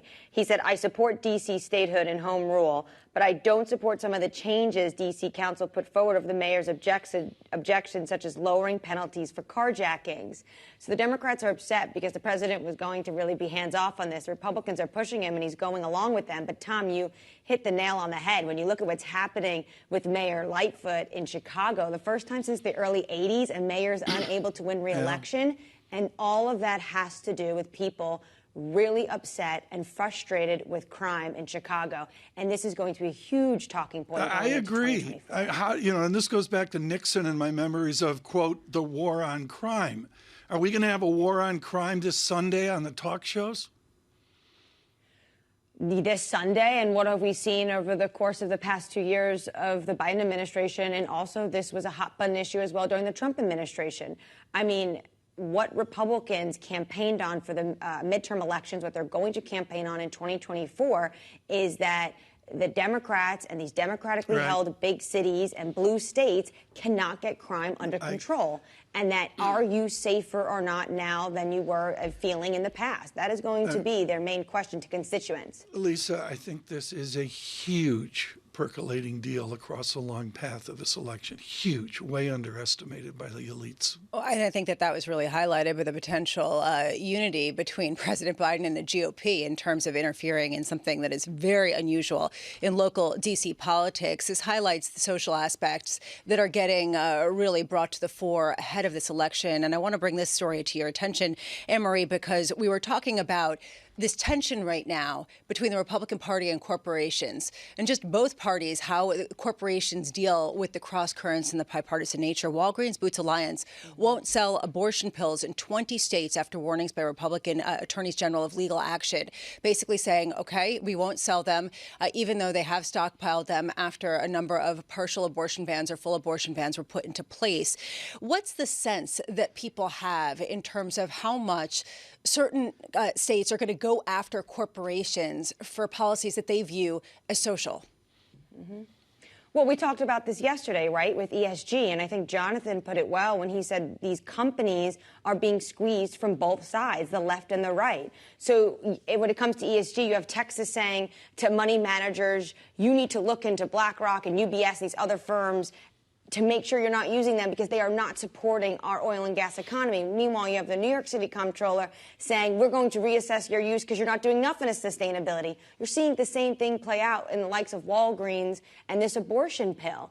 Republican attorneys are in the state law are saying we are going to sue you if you sell this. So what do these companies do? They immediately want you, Jonathan said in the commercial break we were talking about it, de-risk. And it's becoming incredibly difficult for these large corporations, especially ones that are being pushed internally, usually for a little bit more of progressive changes at the company, to navigate this political environment that is becoming for them incredibly challenging. Right now, we're looking at a scenario where the polar sides of both parties have gained the biggest bully pulpit. How much has there been a shift to the center in many ways among the electorate? In other words, how much do these views on one side or the other actually represent what the rank and file, what the average American genuinely wants? That's a great point, because what you see, whether it's Washington, D.C., or whether that gets exploded on the national scene, is usually the most extremes of these views. I think from, bird's eye view, what you saw this year, even today with the president, agreeing with the Republicans in terms of what's going on in Washington, D.C. in this crime bill, you see a move towards the center. And obviously, as we go into 2024, and there's a huge Republican play for who's going to be their nomination, you'll see a lot of more extremist views, and then they come more back into the moderate center. I think what you see in American politics is time and time again is that it's the center and that decides who is going to be the president. Who were going to be elected officials. And there was supposed to be this huge red wave in the midterms, and there wasn't. And I think that also speaks to the fact that, by and large, the country mostly is more in the moderate and not in these intense extremes that usually get blown up on social media. And that's what we see play out in D.C. quite a lot. AMH, thank you. Down in Washington, Anne-Marie with the latest. This from the New York Post in the last couple of days. Have you seen this from the NYPD? So they have a running requirement to be a recruit, and it's 1.5 miles, and you've got to do it in 14 minutes and about 21 seconds. And they've scrapped it, and the training chief said it will help more women applicants make the cut. Now, what's ridiculous about that statement, and there are many things that is ridiculous about this statement, in the quest to become more inclusive, they often become overtly sexist. I mean, I don't know about you, but my other half back home would kick my ass on a run.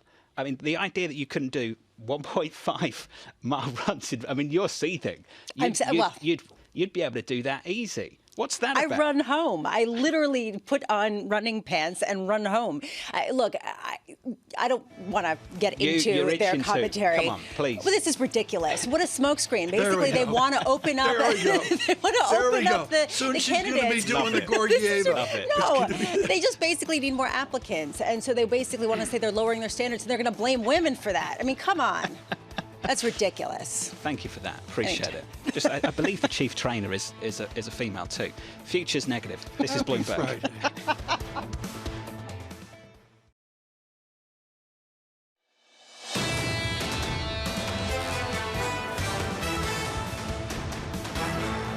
Should have seen Lisa in the break. So fired up. Just we should do love that. like Love the that. sports teams. Love Get that. the, we can have the little windows showing us. True, I agree. But she's right to be fired up. Just don't blame women for whatever you're going to do. Come on, that's ridiculous. This statement just didn't make sense. Honestly, I dare people to a race. I will open up to a foot race. I say all the time, I wouldn't race you. by I just wouldn't do it. Lululemon. TK and I come back from breakfast and Lisa is like this out of the door, just like sprints past me. I'm having none of that. None of that at all. Equity futures look like this on the S&P 500. Good morning to you. We are positive by about 1/3 of 1% on the S&P, on the Nasdaq, up 1/3 of 1% also in the bond market. We've talked a lot about how this equity market has got to confront what is developing in fixed income. A 10-year at 4, a 30-year near 4. Today, though, we back away just a little bit. We're down 4 basis points on a 10-year, 4.01%. On a 30-year, 394.49. On a 2-year, this week, through 490. Briefly, it's back lower again to 486.48. And just to finish on foreign exchange, I know we cover a lot of Fed speak, but also over at the ECB, the Belgian Central Bank Governor, just floating the risk of 4%. 4% over at the ECB, 106.09 on euro dollar. And Lisa, going into this ECB meeting, they've communicated 50. It's about whether they communicate 50 again and somehow simultaneously say we're not in the business of providing forward guidance anymore, which I don't really understand, but sure. Especially because forward guidance literally is part of their monetary policy tools. Now, you've got me all wound up for absolutely everything now. It's going to be ridiculous. Great. You have every right to be wound up. All right, well, we'll talk about some single stocks. Maybe that'll calm me down. Zoom video coming out. Actually, this will wind me up even more because they are down 1.4% in pre-market trading because they fired their president, Greg Toom, without cause. And people are saying this is a negative because it's really curious to just have sudden and limited language saying this guy's out, even though he was somewhat popular. Again, this is sort of strange after earnings that showed that they were actually making progress, and now people are talking about this being downbeat. We interviewed him in Davos, and it seemed like it was hunky-dory. He came from Google. He's been there X number of months. Exactly. Out the door. So this is just another one of these potentially idiosyncratic risks, or what's the bigger story here? We'll be tracking that, Probably I'm sure. Couldn't run a mile and a half in 14 minutes. They have some pretty serious running requirements at Zoom Video. HB Enterprise, they have those shares are up about 2.8% after beating their expectations, but also their second quarter net revenue forecast really is what came in strong. This is a sort of contrast to Dell Technologies, with shares lower there by 3.2%. People are cutting the price target because I guess people aren't buying personal computers and printers and stuff like that. So they're going to attribute that to a difficult economic backdrop, changing of the guard, the fact that our phone is our main computer, whatever you want to call it. Zoom has got other problems, hasn't it? Based on what didn't happen or did happen yesterday with Governor Waller's speech. Oh, right, that. Okay, we're going to bring that up again? No, just, okay, you've got to remember, Lisa, not everyone's awake at 6 a.m. Eastern Okay, so time, for whoever's first joining. and I are just going to sit over hold on a second. so just for people who are coming in, Chris Waller gave a speech, but it was just put out there, and then the conference was canceled due to technical difficulties. That's really sad. Which is actually someone who was Zoom bombing with pornography, and that was problematic. Which is, I mean, this is profoundly problematic. But it's also, you have to clarify that's profoundly problematic. No, I mean, the more problematic issue here is just that, like, if somebody can get in, it's never mind. Carry on. Keep down, please. I mean, what do you call it? A Zoom bump? Is that what it is? A Zoom bump. All right. It's this speech that didn't happen. They just put it out in print instead. I love how the Fed dealt with it. Technical difficulties with Governor Waller's virtual event. It's been cancelled. Okay. Record inflation on the ECB. That's what they've got to face. Markets betting interest rates will reach 4% in the Eurozone. Terry Wiseman's got something serious to say over at Macquarie. He says, we think the ECB is coming to terms with the understanding that while Europe has had higher inflation since the first half of 22, its inflation can no longer deemed to be largely an energy issue anymore. And it's broadened out beyond energy in Q4 22 and Q1 23. And Tom, you see that in record high core CPI this week. Operative word there's broadening, and that David Rosenberg would say, look at all the subsets of inflation there are, but the answer is they sum up in some way, and we're still in shock over 7, 8, even 9% inflation in Europe. Terry Weissman is out of Vassar and out of Harvard. We had the privilege of being in the same corridors. Is Benjamin Friedman. I'm going to go back right now to the gentleman strategist at Macquarie, to Benjamin Friedman's great, the consequences, the moral consequences of growth. I want you to sum up today where we are, and that is the consequences of pandemic stimulus that include that broadening inflation. Yeah, in some respect, what policymakers did during the pandemic has turned out to be a disaster. I think that what they were thinking was they were looking back on the past 10 years and saw very little relationship between unemployment and inflation. They saw, as a result of the big increase in monetary balances coming out of the GFC, really no inflation. And they thought they could effectively repeat that experiment. And it's been proven to be wrong. I think it was wrong this time around because it wasn't just a monetary experiment. It was a monetary experiment combined with a fiscal experiment. In other words, excessive fiscal spending, not just in the Western world, but across the developed markets and the emerging markets, and at the same time expansive monetary policy in the emerging markets and the developed markets. So we have a global inflation problem as a result of this. The good news, if there is any, is that there are ways to stop inflations. There are really two ways, in fact. One of them is to tighten monetary policy, but the other way, interestingly enough, is actually to let the inflation happen. Because when you do that, real monetary balances start to shrink. Yeah. And when real monetary balances shrink, the consumer feels squeezed. And you can see that in the U.S. data, right? If you look at real monetary balances measured by commercial deposits, I should say bank deposits, commercial banks in the U.S., they're almost back to their trend level. Part of that is the quantitative tightening that we've seen over the last few months, but most of that is the inflation that's already happened. In other words, by virtue of having inflation, you eventually slow down and reduce the real balances, and the consumer feels squeezed. One of the reasons why I think that we're going to see a resumption of the trend in disinflation in the U.S. is for that very reason. Europe, on the other hand, is another story. They're just starting their QT.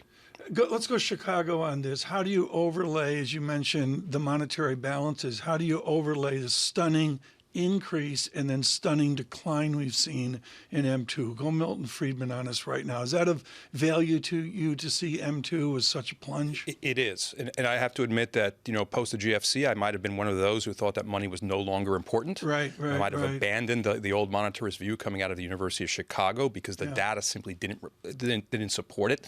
The correlations didn't support it. The trends didn't support it. But now we see a resumption of validity in the monetarist story, that money does matter.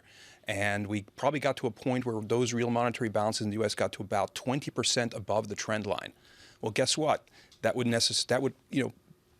back of the envelope, that would imply that we're going to see a 20% increase in prices over and above the trend line for CPI. It's not so far from where we've gotten to, right? But again, the good news is that it's being unwound. Here, certainly. Not in other places, but in the U.S. it is. So let's talk about the unwinding process, because there has been percolating on the peripheries this question of unwinding the balance sheet of both the ECB and the U.S. more quickly than people had previously thought, and that will be the primary tool over the next 9 to 12 months rather than rate hikes. How much higher does that push longer end rates, both in the U.S. and in Europe? Well, you can say that by virtue of quantitative tightening, we're going to see the central banks no longer buying bonds and potentially even selling their bonds. But that's running up against another problem, which is the problem of a slowing economy. And I'm not exactly sure which is going to dominate. But I think for the next 3 to 6 months, we're probably going to see lower yields in the U.S., not higher yields. I know this is not necessarily the vogue thing to say right now. The 10-year yield just reached a cyclical high of 4.1 yesterday.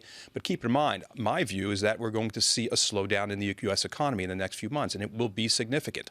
I think in many sectors we're already seeing it. Technology is certainly in a recessionary environment right now. All new economy sectors are. Finance potentially as well. Housing certainly.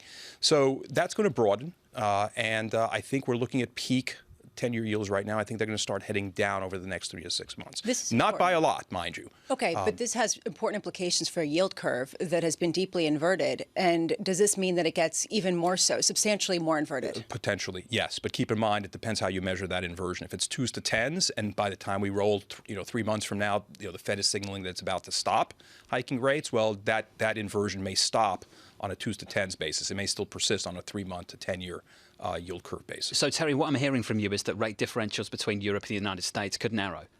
And if they do, where would that leave foreign exchange? So that's absolutely right. You could see higher yields in Europe still because they've been late to addressing the inflation issue, and inflation is higher there on top of that.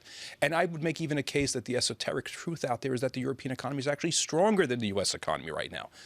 Yes, believe it or not, it may very well be. Look at the PMIs this morning on the services side. There's a potential that they come in line with the U.S. Remember, Europe is coming out of its funk that it experienced in Q4 by virtue of the winter emergency. It has China backing it up all of a sudden with its stimulus. It's very possible that the European economy is doing a little bit better than the U.S. right now in terms of growth, and that all supports higher yields in the euro area versus the U.S., at least on a relative basis. 20 seconds. How long could Europe remain stronger economically than the U.S. in your view? Well, until we finally start to see some real tightening by the ECB, and we haven't seen that yet. I mean, Tom was talking about 9% inflation, headline basis in the euro area. The deposit rate is 2.5. I mean, those are the kind of negative real rates that you would expect from a rogue central bank. Turkey, for example. I hate to use that term, but I can't find a better one at this point. It looks, optically, you can make a case that the ECB's gotten rogue, and it's just finally starting to get back in line. That's pretty punchy It's only really since December that Christine Lagarde has really emphasized the need to address the inflation issue, and I think it was that time, just really 2 months ago, that she, to her credit, started to realize that there was a broadening of the inflation. Yeah, December was strong, and then we had the last meeting, which was kind of odd, where she said the risks around the inflation outlook have become more balanced. I wonder if that gets revised in the next meeting. Structurally, there are a bunch of problems that are pointing to higher inflation in the euro area as well, right? I mean, Cornell University has an institute that does fantastic work on just tracking labor action and labor strikes in the U.S. Well, guess what? It peaked in the summer. Yet since then, labor has become less agitated in the U.S., less active, less strike-oriented. Different in Europe right now. Look at the UK. They're worried about more strikes. France is just getting through a wave of them right now. Wage pressures are higher in the euro area right now than they are in the U.S. Was not that case in the summer. It is the case now. I'm against the clock. I've got to squeeze it in again. Euro dollar's 106. Everything you've said just screams stronger Europe, doesn't it? Stronger euro. So what's your target? Yeah, for the next 2 or 3 or 4 months into the middle of the year, I think we get back up to that 110 level in the euro. Okay. Right. Yeah. So exactly. nothing too dramatic. Nothing too back dramatic. to the highs of the year. Nothing too dramatic. Remember, if the world goes into recession, that tends to be good for the dollar. So you have to consider that's going to offset that upward pressure on the. Terry, this was great. Just fantastic. My pleasure. Your perspective, pretty original right now, I've got to say. Yeah, Not Europe's the consensus stronger. view. Stronger than the U.S. actually. Although I've heard that a couple of times in the last 24 hours. The whole Europe better than the U.S. Central thing. Bank. I love it. I'm not sure President Lagarde would ECB. love that this morning. Terry Wiseman of Macquarie. Terry, thank you. Just wonderful. Futures up by 1/3% on the S&P 500. Coming up, Liana Fix, Fellow for Europe at the Council on Foreign Relations. Keeping you up to date with news from around the world with the first word, I'm Lisa Mateo. The U.S. and South Korea are planning to hold large-scale military drills later this month. Those exercises are certain to anger North Korea, which has threatened to unleash an unprecedented response. U.S. and South Korean defense officials say the drills will bolster a, quote, joint defense posture in the face of North Korea's nuclear and missile threat. The U.S. is warning companies against doing business with those trying to evade sanctions on Russia. The Commerce Department says businesses should watch for transshipment points where goods are legally purchased but then sent on to Russia or Belarus. Those locations include China, Macau, and countries close to Russia, such as Turkey and Armenia. Lufthansa has joined other major European airlines in predicting a travel rebound this year.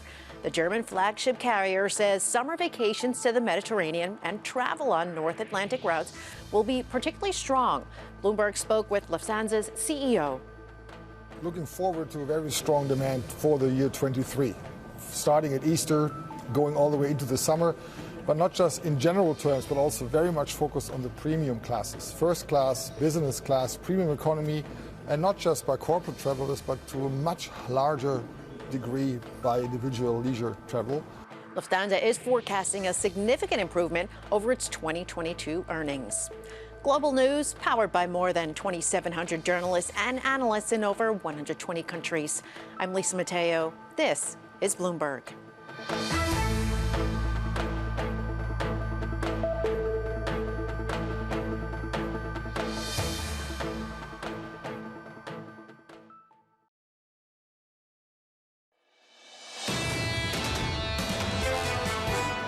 After the United States, it is Germany and the UK that are delivering the most weapons to Ukraine, and we will continue to do so. We are discussing with our friends, with our allies, with the United States, what is the right thing to do, and it is nothing for public debate.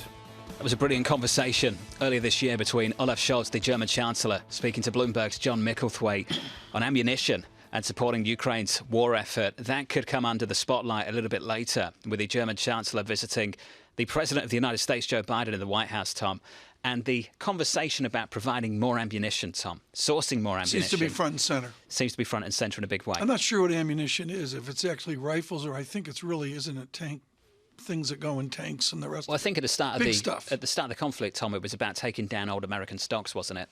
And now it's about procuring much more. Yeah. I mean, it's really moved on, and it seems in every conflict, every war, that's the heart and soul of it. What I know for certain in my studies over the years of German politics, you always need to go deeper. Thank you to Adam Posen and Richard Clarida, who truly, in their young academics, were expert on German domestic political economics, briefing us now on the Scholz visit. Leanna Fix, fellow for Europe at the Council on Foreign Relations. Leanna, all my radar's up on what a German leader's doing when they go abroad as they play to the domestic politics in Germany. Who will Mr. Scholz speak to in Washington back in Germany? Well, he has basically two audiences. The first audience, obviously the US-American audience, which he wants to convince that Germany's big transformation of its security policy announced 1 year, only 3 days after Russia's invasion, is actually going on. But the second audience, as you said, is the domestic audience back home. And he wants to convince this audience with exactly the same message, that he is not the chancellor who is cautious and hesitant, but that he is the chancellor who has a lot of resolve and who is just side by side with the US president on supporting Ukraine.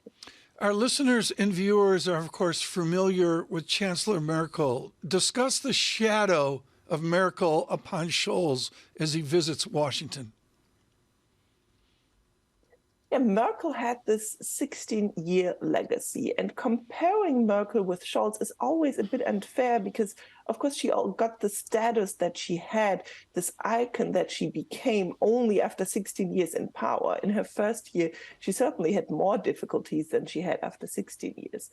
But Scholz definitely wants to continue the legacy of Merkel in the way that he wants to be seen as a leader who is reliable, who is stable, and who is able to lead in Germany and beyond. But circumstances are not easy for that. He has a three-party coalition back home where there are a lot of disagreements between the three parties on defense, on energy, but he also has international expectations, especially in Europe, from Central and Eastern Europeans, which demand him to do much more than he's already doing on security and defense and on Ukraine.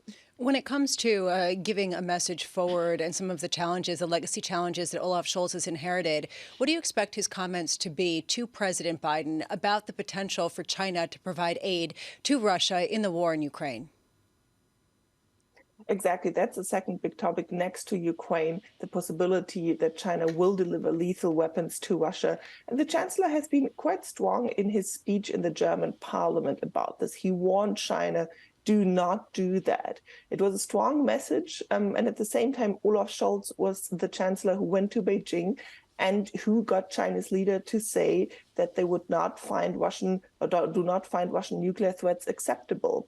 So there's this kind of balance between trying to bring China into a dialogue, but at the same time pressuring China not to get too close to Russia. This is really raising the stakes in terms of ending the conflict in Ukraine so that some of the tensions geopolitically can come down and also so the tragedy that's ongoing in Ukraine can end.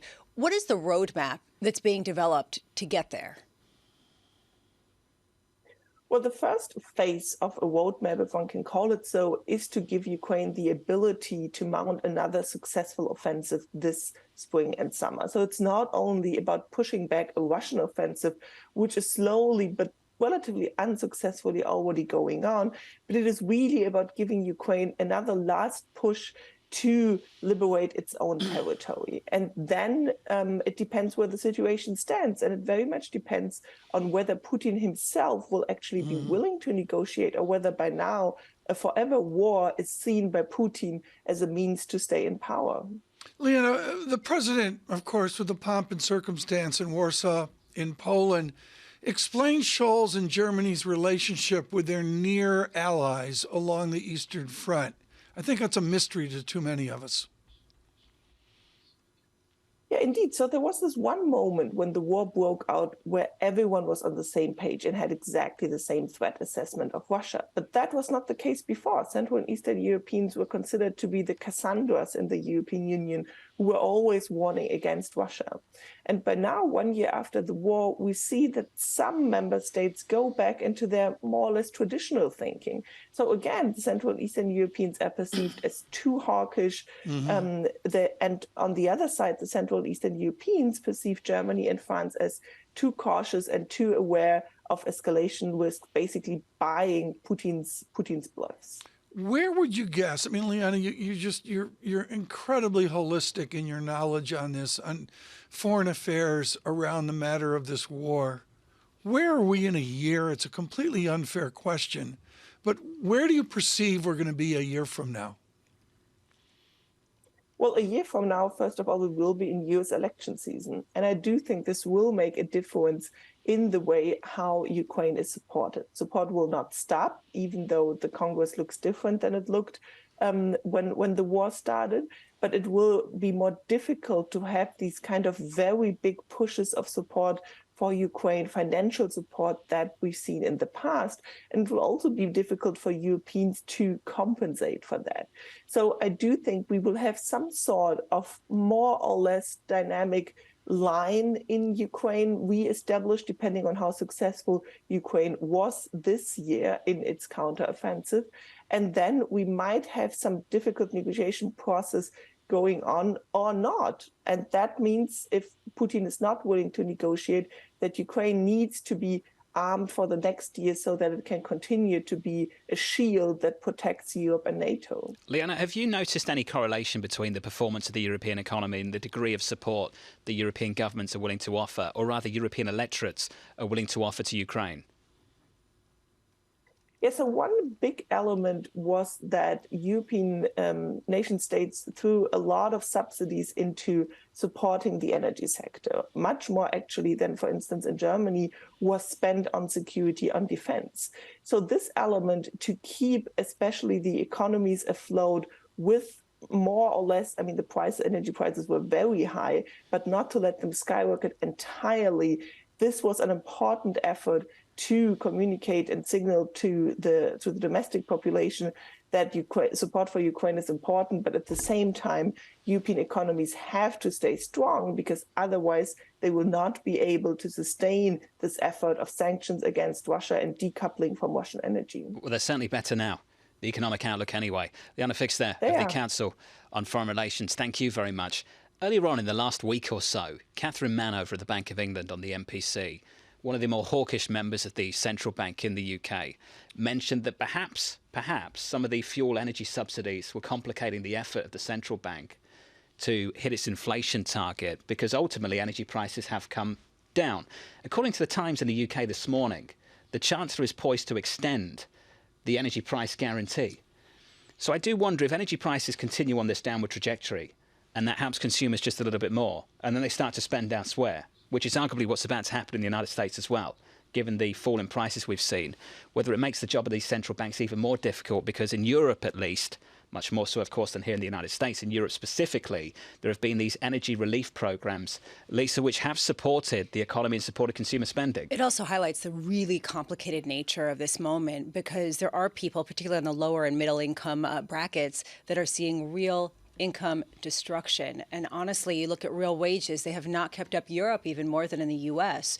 And so when you start to see higher prices, even if they come down a bit, if you're getting some sort of subsidy, it is good for people who otherwise can't afford their rent, but it also stimulates the economy on the other side. I'm going to go from the micro and the ambiguity of it to the macro. I don't understand a 4% ECB yield, given any working knowledge I have of EU nominal GDP. The two don't dovetail. I need a real adult in macro to explain to me how their economy handles 4% ECB. And Italy, Spain, big debt piles. I just don't get it. Take on 4%. I need to see that literature. And they've pushed out the terms of their debts. I get that. You know, they've really pushed out the maturities. It was a big effort to do that. I understand all of that. The longer it goes on, though, it's not about the highest, the for longer piece of it. The longer it goes on, you imagine it starts to bite a little bit more. Imagine so.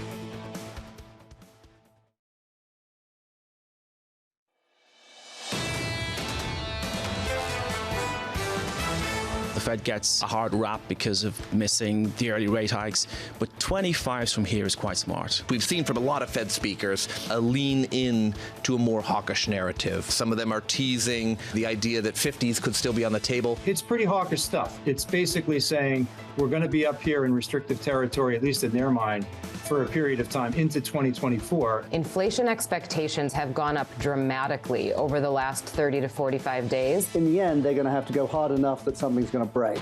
This is Bloomberg Surveillance with Tom Keene, Jonathan Ferro, and Lisa Abramowicz. Good morning, everyone. Jonathan Ferro, Lisa Abramowicz, and Tom Keene on television, on radio, on a Friday, staggering into your weekend reading. And John, let's work backward from March 14th. CPI, a delayed jobs report. March 10, MBA mortgage applications on the 8th. Wholesale trade sales. On we go to 10 a.m. this morning. I'm sorry, we are data dependent. So I think 10 a.m. takes on some additional importance for one man, Chairman Powell, because this is the last big data point before his semi-annual testimony next week. And the one question he has right now, the whole of the FOMC, was January just a blip? Or will it be confirmed by strength in February too? And this ISM, which is basically a survey of how are you doing in the services sector, that's going to carry some information. Was January signal or noise?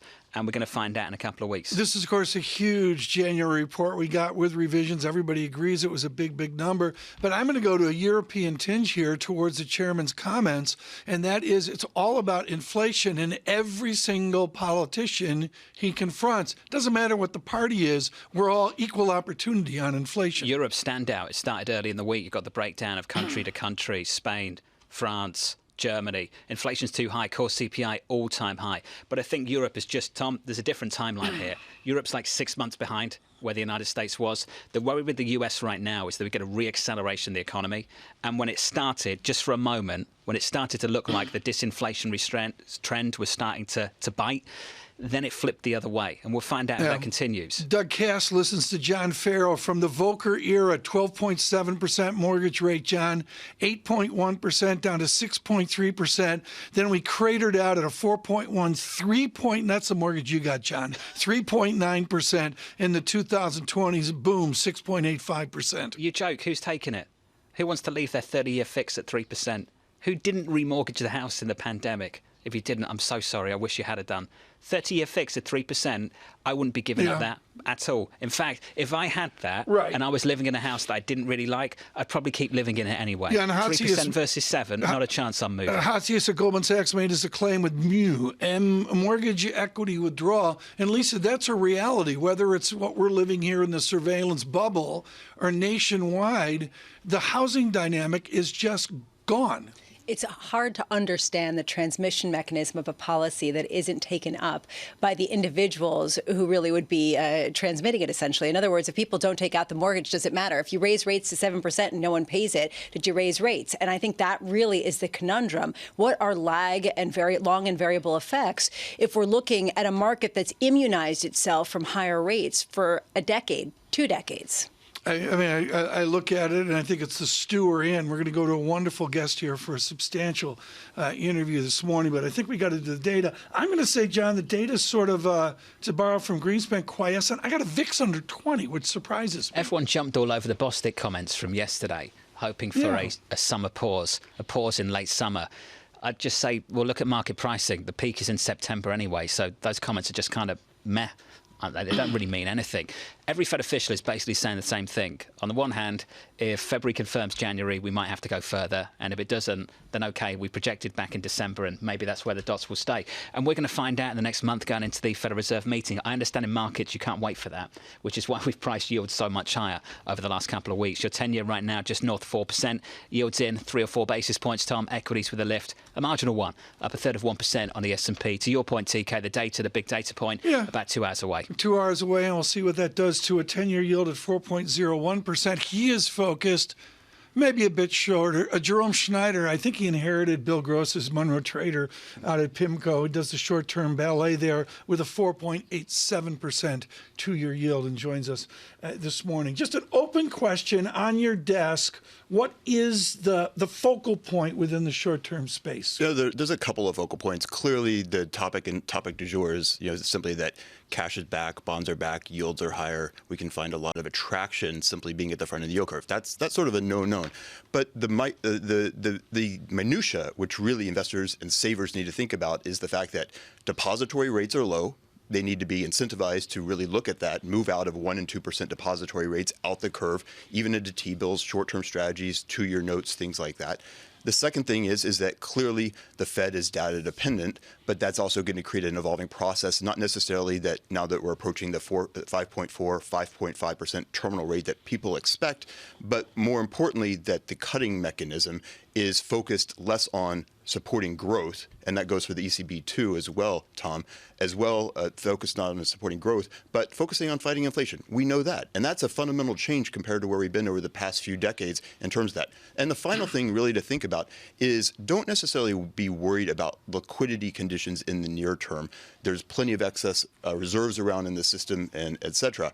But the higher nominal rates that we are experiencing within the broader economy are going to have reverberations within corporate credit, within various structures, and we're going to see that proliferate. So investors need to be thinking about how to go about maintaining their degrees of freedom, high degrees of liquidity, and more importantly, embracing these higher yields, which simply are going to be a much more acceptable place to be over the next year or so as we sort of continue to romanticize going from effectively the deflationary utopia that we once were in just a few weeks ago to the inflationary dystopia, maybe that's a strong word, that we're possibly embarking on at this point in time. This is a process. It takes a while. Whenever I speak to you or see you now, I just think, well, Jerome must be so busy. How long does this take for people to shift and get away from their bank accounts, which offer you zero, and come to you and give you the money? Well, for the short-term desk at PIMCO, it's very quick because we try to optimize between all these mechanisms. But for the investor, even the most sophisticated institutional investor, they're really not moving as quickly as you would expect. And there's actually pretty big divergence. Sure, a lot of retail investors are now focused on the high amounts of cash sitting in their accounts. They're well aware of yields where they are today. That's making an attraction to be that bonds are back is a well-known thought process over the past few months. But the reality is that it's still an evolutionary process. It does take time. The higher yields that we're sitting here talking about today, even a 4% 10-year note, is a relatively new phenomenon, especially in history in the post-GFC world. So we need to think about the construction of portfolios in a much more widespread criteria than simply the past 6 weeks. And that's really what we're going to do. So this is a much more protracted evaluation of how to create a different investment approach over the medium term. One phrase that has cropped up over the last couple of weeks is reinvestment risk. Just the idea that if you go too short term, maybe you miss the window to really take these yields and bake them in much longer. How do you advocate for where people should be on the curve in the Treasury market? It's probably a measured response, quite honestly, and you have to think about it. You can look at it from an economic point of view. Where's the neutral rate of where are neutral rates going to be? There's inflationary expectations that come into that as well. And so if you think inflation is going to be higher, you have to think where the neutral rate should be, which obviously affects where you think you should be buying duration, buying bonds. And that in and of itself is a point. To your point, more microscopically, it cuts both ways, quite honestly, John. When you think about it, the 2-year note actually has a negative return so far this year. And if you bought it, at the end of last year to today, it's actually a negative return if you think about it. Well, it does yield almost 5% at this point in time. So that is attractive. So it also beckons, what is your horizon? What is your investment horizon? What is your purpose? Is it liquidity management? Is it something to plan for buying a house over the next 2 or 3 years, even though mortgage rates are higher? There's a variety of circumstances. So understanding and matching your investment needs with the investment itself is actually important. And that's probably going to be the main driver of how much or where on the interest rate curve you end up buying at this point in time. People are trying to game out substantially higher rates as we see ongoing surprises with respect to inflation data. How disruptive would it be if rates were to rise substantially more from here? Well, you obviously have a different framework in play. And I think, again, to reemphasize, the framework is not necessarily supporting growth at this point in time. It's fighting inflation at this point in time, something very different. So it's going to be a bit of a long and dusty road to that destination. We should expect a little bit more volatility. We've clearly witnessed that over the past few weeks. Ultimately, it's a question whether the Fed takes the high road or the low road, proverbially and literally with rates, and understand where it's ultimately going to go. So if you did have a shock to the system of another few hundred basis point of rates, sure. What we would recommend and what you would see is that the risk aversion you would have would be focused on the center of those concentric circles of risk that we have at PIMCO, meaning the safest areas, and the outer realms of those concentric circles would move wider in terms of price and spread and yield to compensate for that. And what I suggested where we are now is a gentle recalibration. What you're suggesting by moving to those higher rates is a more methodical, very drastic rationalization of return expectations, risk assumptions, spread assumptions. So there is very much a recalibration that would go on, tightening conditions, and you might actually see some breakage at that point in time. But I also think that what you're hearing clearly from the Fed is the process, which is going to be a digestive situation where they're going to digest the data. And the market has rationalized over the past few weeks, not necessarily that there's a lot of more rate hikes to come, but there's less cuts to come. And there's a big difference in that. So even at PIMCO, we've shifted our expectations of a recession this year, possibly pushing that out to 2024. So modest growth in 2023, perhaps pushing that out to 2024. That's something that actually creates a longer road for the Fed to really rationalize decisions, be more data dependent, fortunately or unfortunately, and maybe doesn't necessarily create that shock to the system that you're suggesting. Jerome, you're going to stick with us, but just to tee up the next segment, higher for longer. We all get the higher piece of this. You've just touched on the for longer bit of it. Where are you on the for longer bit of it? How long for? Yeah, and that, I think that's really putting it. You're going to have, ultimately, when you see PCE core specifically coming down, and you might not actually get that data until late this year and early next year. So the longer isn't eternity. It's maybe just a pensive thought process, which puts us well into 2024. The end of the year feels like years away, doesn't it? But given how this year's gone so far, and I said this earlier this week, we've had 2 years and 2 months. January and February. The biggest with a price action to go with it. Gain and the biggest February loss for bonds. Unreal. Jerome's going to stick with us. Very cool. Lindsay Peggs is going to come up at about 8:30 Eastern Time. She joins us from Stifel. She'll be with us here in New York as well. From New York, this is Bloomberg. Keeping you up to date with news from around the world. With the first word, I'm Lisa Mateo. Germany's Chancellor Olaf Scholz may be put on the defensive today when he meets President Biden at the White House. Scholz could come under pressure over the struggle to produce enough ammunition for Ukraine. The two leaders are likely to discuss ways to step up manufacturing. Fed policymakers are warning they may need to lift interest rates to a higher peak. Governor Christopher Waller said that the key would be whether payroll and inflation data cool off after being stronger than expected in January. Atlanta Fed President Raphael Bostic says he's open to raising rates higher than he had envisioned if the economy remains robust. The Biden administration has imposed export restrictions for dozens of Chinese companies. The U.S. cited activities contrary to U.S. national security. Now, among the companies on the list, computer server maker Inspur and CPU maker Longsong. They're considered key to China's effort to replace foreign-made technology. The CEO of Barclays is in remission after being treated for non-Hodgkin lymphoma. That's according to a statement from the London-based bank. C.S. Venkatakrishnan said in a letter to staff he plans to be working more from the office over the coming weeks. And in the UK, the markets regulator is investigating the London Metals Exchange. The issue is how the LME handled a massive short squeeze in the nickel market last year. Nickel prices spiked 250% in a little more than 24 hours last March. The LME suspended the market for a week and canceled billions of dollars of trades and highest prices. Global news powered by more than 2,700 journalists and analysts in over 120 countries. I'm Lisa Mateo, and this is Bloomberg.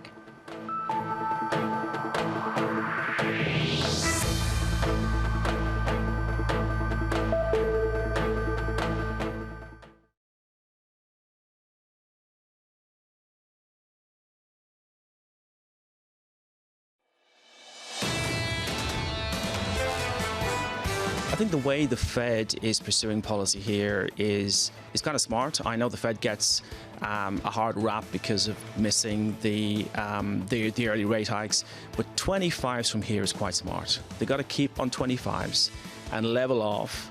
And at a certain point in time, this degree of tightening has got to hurt. Warwick Garvey was fantastic yesterday, the head of global debt and rates at ING Financial. A conversation not just about where we're going, but what we're not going back to. And he doesn't think we're going back to sub 3% rates at the Federal Reserve anytime soon. He offered a range of something like 3 to 5 over the next several years. And that's a new reality for many people over the last 10 years who confronted a bond market that did not look like this. Take a snapshot of the price action right now. Equities up by 0.2. Your 10-year yield in and around 4%. Yields lower on the session, but much, much higher over the last month and year to date.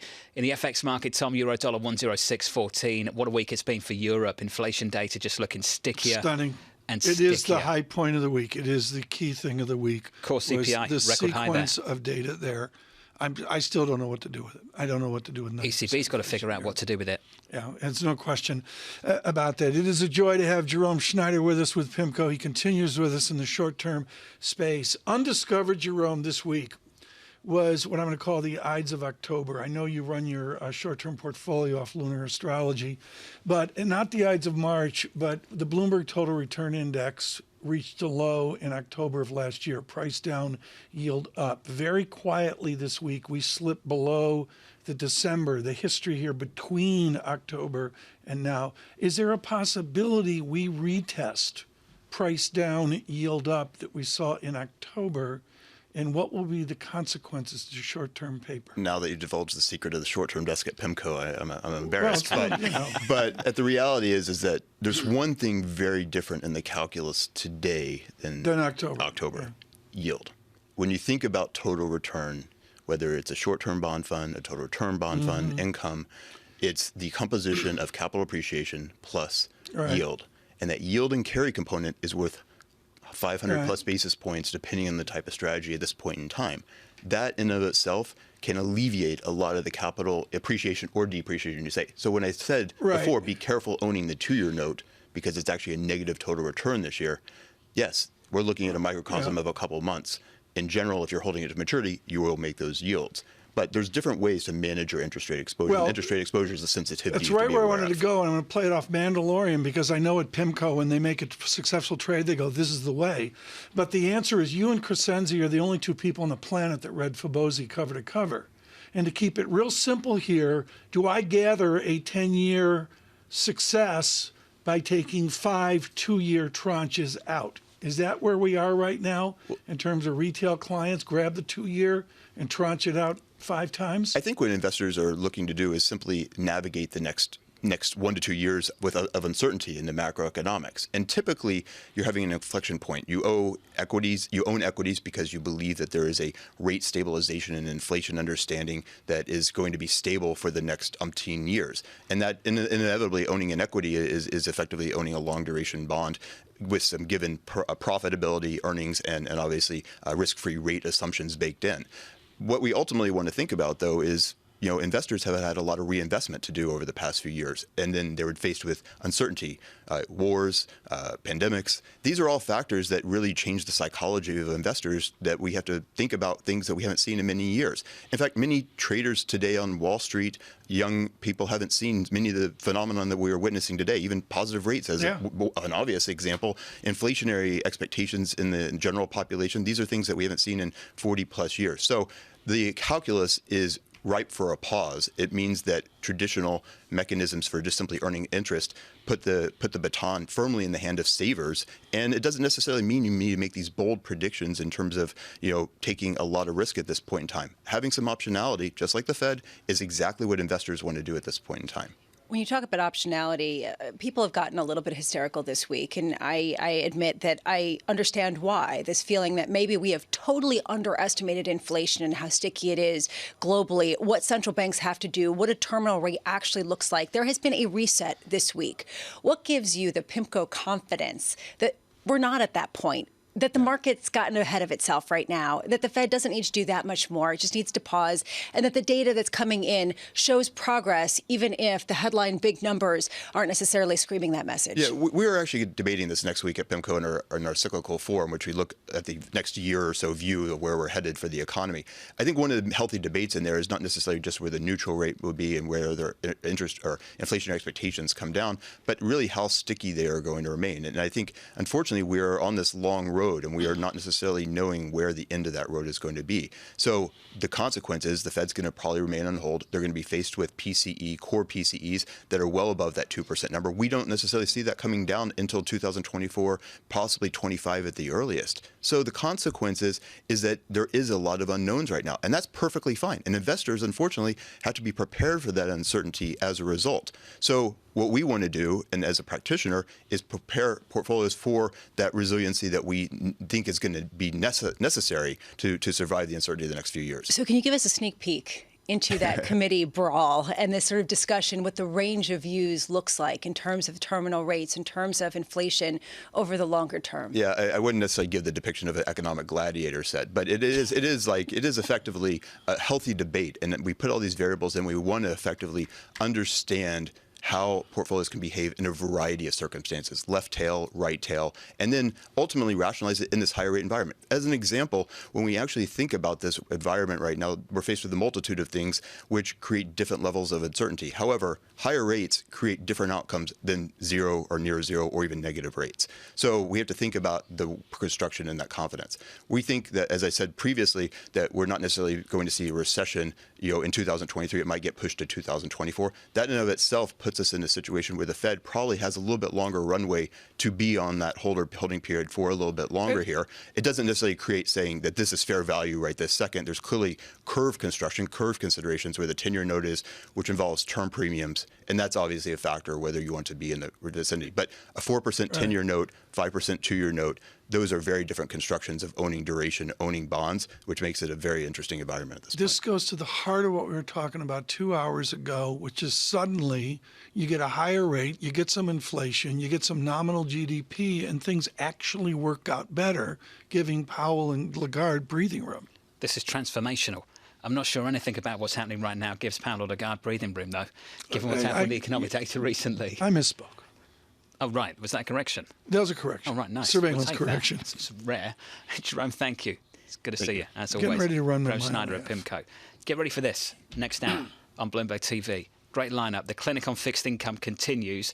We will be catching up with here on Bloomberg, and I'm looking forward to it. Jim Caron of Morgan Stanley, Priya Misra of TD on the bond market, and then on the equity market, Tony DeSpirito of BlackRock on equities, Tom. All of that coming up in the next 60 minutes or so. This is a great setup in that with Karen, you've got lifetime conviction, and Priya's really made a conviction call towards where Jerome Schneider is. Doubling down. You got her on the program yesterday, Tom. Doubling down. We go buy, hold, sell in the equity space. Bond guys never do that. Did you just see my Austrian piece? What's that? Your Century bond. My 97-year Austrian? Don't blame Jerome for your Century bond. Loaded the boat. Loaded the boat at 110. I'm down 71%. That was the ultimate. On the Austrian that piece. was the ultimate low for longer piece, wasn't it? Do you know where I decided I'm not sure to buy it's the that? ultimate high for longer piece. I decided to buy that at the piano bar in Davos. Alongside me. Yeah. Are you saying that the guy was talking to me, and he says, you need this, to diversify out. Yeah, so that Get bond, away from the Jerome Schneider that world. bond traded as high in 2020. Oh, thank you. Come back to the arms of safety of short term. $139, 139 euros, and now it's trading below 40. Thank you. It's good to bring that up. We call that losing 71%. And what's even worse there is most of the world thinks you can't lose money in bonds. Not anymore. And if you're sitting on it, Can I just say... You're not going to be around for when that matures. Let's put it that way. I know. Here, right? kids, you deal with this. Honestly, I want to be a fly on the wall at some of these investor meetings. That's all I can say. I would love to hear this debate and what the parameters, what the potential ranges of inflation are. Are you recruiting at PIMCO? I think is that what Lisa's No, talking about. I'm saying I want to go from one to the other. Are they the same debate? Are they different? What's the nature? What's the range? What's the food like? Drinking? What's the window? Do they smoke cigars like situation? Tom does? Have a scotch. 7 in the morning. Surveillance correction.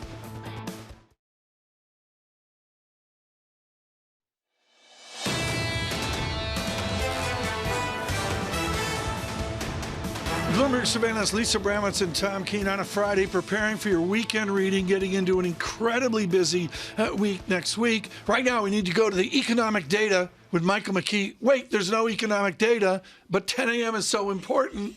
We better go to 10 a.m. Right now, green on the screen. Futures up nicely off the pop yesterday. Why is 10 a.m. suddenly your front and center? I'm tempted to say because you go off the air, but no. ISM Services comes out, and arguably the last ISM Services report was more important to the markets, or at least caused more of a move in the markets almost than the jobs report. It went significantly higher, and because the Fed has said services are where inflation is right now, so they're linked. Everybody was watching that. It went from like negative 46 to over 50. Not yesterday, 2 days ago. Neil Kashkari, who is a voter this year, said not seeing many signs of a slowdown in services. So they're going to want to see what happens with this number today. What is the distinction? Can you explain between the ISM Services Index versus the prices paid component? Because that was really the key component when we looked at manufacturing. It's still sort of the key component, but the thing about services overall is the primary cost of a service business is labor. So if service industries are picking up and they don't have enough labor, then we're probably likely to see costs go higher. So that's the way the Fed is looking at it. Now, it's just one of many indicators, but it is one that is in the area that they have identified as important. Before I go to Dr. Piegza, please tell me, how does housing fit into services? I don't think of housing. I don't know. Is housing a good or is housing a services? Well, the way they break things down depends on what you're talking about in housing. Obviously, construction goes in to investment, the investment side. But the mortgage business and the real estate business, the financial part of those are services. And so they go into that. And that's been where the weakness in services has been. But overall, service industries. Well, Lisa's blown her kitchen out 800 square feet with a stove that's like, it's my like apartment's barely 800 square feet. I don't know what you're talking about. But if Welcome you're to New blowing York. out your kitchen, if you're in Wisconsin and you're expanding the kitchen out because things are good, I mean, is that services? Well, you could argue that the people who design the kitchen and maybe even some of the contractors are services, but then the lumber is going to be services is going to be under investment areas, things like that. You really have to slice and dice to get down to that, but we can see the effects. Lindsay Piegza is on her fourth redo with the architect on the blowout of the kitchen in Wisconsin and joins us today here in New York. Chief economist at Stifel. What's the mood of the consumer? I mean, in New York here, we clearly get this effervescence that's out there. The restaurants are packed, et cetera. You know the drill as well. Is it legit nationwide? Well, it's interesting because we did see that pop in consumer activity at the start of the year, but at the same time, we saw consumer confidence tick down at the start of the year. So it doesn't appear as if the consumer is increasingly confident in their financial footing. It appears more as if we're seeing the consumer's last stand, if you will, as households are drawing down the very last of savings. They're ramping up credit card debt. Now, this doesn't mean that it's a 1 month off. We could see continued strength then in February, maybe even March, but this is not a lasting trend of robust activity on the consumer part. So some people will push back inevitably, since that's what the market is doing, pushing back against your view and saying, well, if you look at all of the inflation data, it's come in surprisingly hot again and again. What can give us confidence that this is just the last gasp before a more protracted disinflation, a more protracted decline? Oh, I don't think we have the confidence right now. And certainly from the Fed's point of view, we're not seeing that in the inflation data. So they're going to have to see a marked decline in consumer activity, translating into then significant job destruction in order to see confidence in the sense that wage pressures are coming down. Now, earlier we were talking about services, and for the Fed, that's where the focus lies. In core services, excluding housing, they want to see that proxy for the wage price spiral show improvement, and we just haven't seen that yet. So while we are confident that as the Fed continues to raise rates, the economy will slow, and by extension, the consumer will slow, there's still a considerable amount of work left to be done. Let's talk about long and variable lags. This question around when we'll start to see the bulk of some of the rate rises that already have taken place. Tom was talking about that Dallas Fed survey on housing, potentially declining by 20% in valuations as a response to what we're seeing in mortgage rates. Can you talk about how long those lags are before we start to see some sort of repricing based on the fact that people aren't moving around? They've got locked-in mortgage rates that are very low, and they're not moving. Well, traditionally, the impact from earlier policy metrics take about 6 to 9 months to filter into financial markets. But now, arguably, that lag is much shorter. If you think about all of the transparency that we have with the Fed, we didn't have a press conference at every Fed meeting in the past. We didn't have a summary of economic projections every quarter. We didn't have every Fed official taking the stage at every opportunity to explain not only what the Fed has done, but what they're going to do. So arguably, there's an anticipatory nature of financial market reactions, and I do think that has significantly reduced the lag or the need for the Fed to pause and take a look back. One of the microeconomic foundations here is, just as one example, oversupply solves oversupply. And to carry it over, Dr. Terry Weissman was with us with Macquarie earlier, and he said, high inflation can solve high inflation. Oliver Chen at TD Cowen published moments ago that he observes Costco seeing, finally, food disinflation. In America, does high inflation solve high inflation? It could on the supply side. But on the demand side, what we're seeing is this lingering imbalance between labor demand and labor supply. And that will not be solved by high inflation. That becomes the wage price spiral that the Fed so greatly fears, where high inflation leads to even higher inflation. So for the Fed, I don't think simply standing by the wayside and allowing natural markets to clear itself will be a long-term solution. Do you think it's realistic that the Fed could get to 6% in a Fed funds rate? Absolutely. That has been our longstanding call for the terminal rate. Absolutely. Okay. So at what point do they sort of signal that to markets? Because that is significantly above where the market has retraced to, and we have seen a big repricing this week. What kicks them up to that level? Well, I think they're slowly making their way, but they don't want to overpromise in terms of the terminal rate if, in fact, inflation does show market improvement. But given the fact that the market and the Fed consistently underestimates the sticky nature of inflation, what we've seen is the Fed consistently revise higher their forecast, now 230 basis points higher than that initial forecast in March of last year. Mike, help me here. We've got a huge Formula One weekend, and we're so honored to have Christian Horner with us from Red Bull with us on Monday after the race. Did I miss the memo that we have to dress Ferrari today? Did I miss the memo? I mean, it's just like red. Well, you're on radio. We have two lovely ladies in red. I mean, yeah. it's just, well, dressing Ferrari is fine. They're all Ferrari. Mark, you listen to this. What do you think of this? What do you think of this? Inflation solves high inflation? Well, I mean, that's an old line about the cure for high commodity prices is high commodity prices, because then it brings more people in, more supply. And so prices come down. And I think that's probably what's going to happen eventually. The question is how long it takes for inflation to come down and how sticky it is, and how much the Fed thinks it can affect that by continuing to raise interest rates. Their view is they're pretty close to restrictive enough. They're not sure if they're restrictive yet. They're right on the line. So do they go to 6%? I think it'll be a slow process for them to do that and to talk about it. Because as Lindsay says, you don't want to overpromise. And everybody says, well, why didn't you go to 6% if suddenly we see things to start to turn around. Yeah, but Lindsay, and I want to go back to something that Jerome Schneider was talking about of PIMCO, that if we were to get to 6%, that would perhaps get us that much closer to a hard landing, right? That the further the Fed has to go, the more you're almost securing a very difficult situation for this economy. Is that what you're saying? That that's almost the base case for you at a time when a lot of people might be pushing back their recession calls, but not necessarily increasing the depth of them? I think if we do get to a 6% rate and have to hold at 6%, I think we're increasing the probability of a hard landing. If, however, the Fed pushes up to 6%, realizes that they're sufficiently restrictive, and then come back to a 5.5% range, we may be able to mitigate some of the depth or duration of the downturn. But from the Fed's point of view, a period of pain is not only likely, but necessary for the economy to reinstate price stability. But to that point, Tom, and you're right, to that point, Lindsay, what kind of damage do we see to housing valuations that haven't been gamed into the Dallas Fed's point?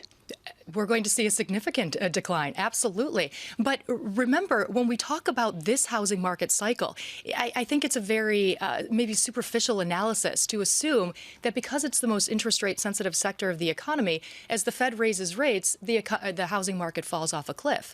This time around, we went into the cycle with a multi-year deficit in terms of housing stock. And so even with demand coming off of peaks and supply arguably coming off the lows, we still have a disconnect in the market that should provide somewhat of a floor to this housing market cycle, even if we continue to see downward momentum from here. There's an interesting thing going on in the housing markets, too, that I was talking to some Fed officials they've been surprised by, that a lot of builders are subsidizing mortgage loans right now. They're doing buy downs for people because they want to keep the business going. And we saw a little bit of something like that with automobiles coming out of the great financial crisis, where the auto companies offered 0% loans and kept people buying cars. So it may be a little harder to model out what's going to happen in the housing industry if people are going to buy you into it. One of the most complicated environments I could possibly imagine. Lindsay Piegska of CFL, thank you so much for being here. Michael McKee, as always, wonderful to get your comments. And Tom, I got to keep going back to this question of, well, if you raise rates and nobody has to take them, then does it matter? How long does it take for it to trickle into the economy? But it does have an impact eventually. If we start talking 8%, that's a game changer in terms of even psychologically. I learned from a wise American philosopher, L. Piegza, once, microeconomics matter. Do macro at your peril without microeconomic foundations. It's just critical. And right now, it's really critical, really, really critical. Well, the microeconomics are people are finding a way around it. People are finding a way to avoid some of the more punitive bills, but for how long? And I think that that's one of the big questions. You won't see this with the testimony with the politicians, but what's really necessary here is with the word ambiguity, that you need a lot of humility in times like this about which way things cross, which way they turn, which way they go. I think that there has been more humility than usual. Most people come on, they say, we have no clue. We'd have calls. They could adjust and adapt by tomorrow. On our floor, McKee has the humility measure. All right. We're seeing S&P up 0.4% in its humility measure, just at 4,000, retracing some of that with yields off some of the highs that we saw yesterday. This is Bloomberg.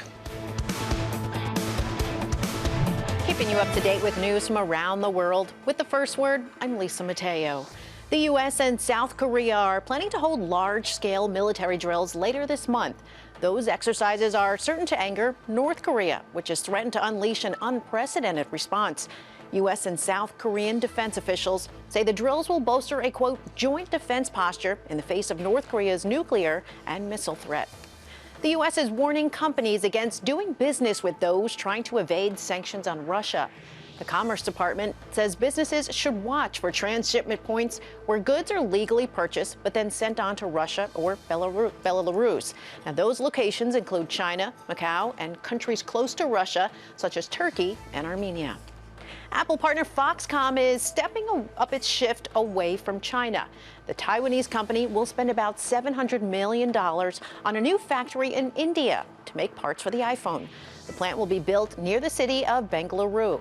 It's expected to create about 100,000 jobs.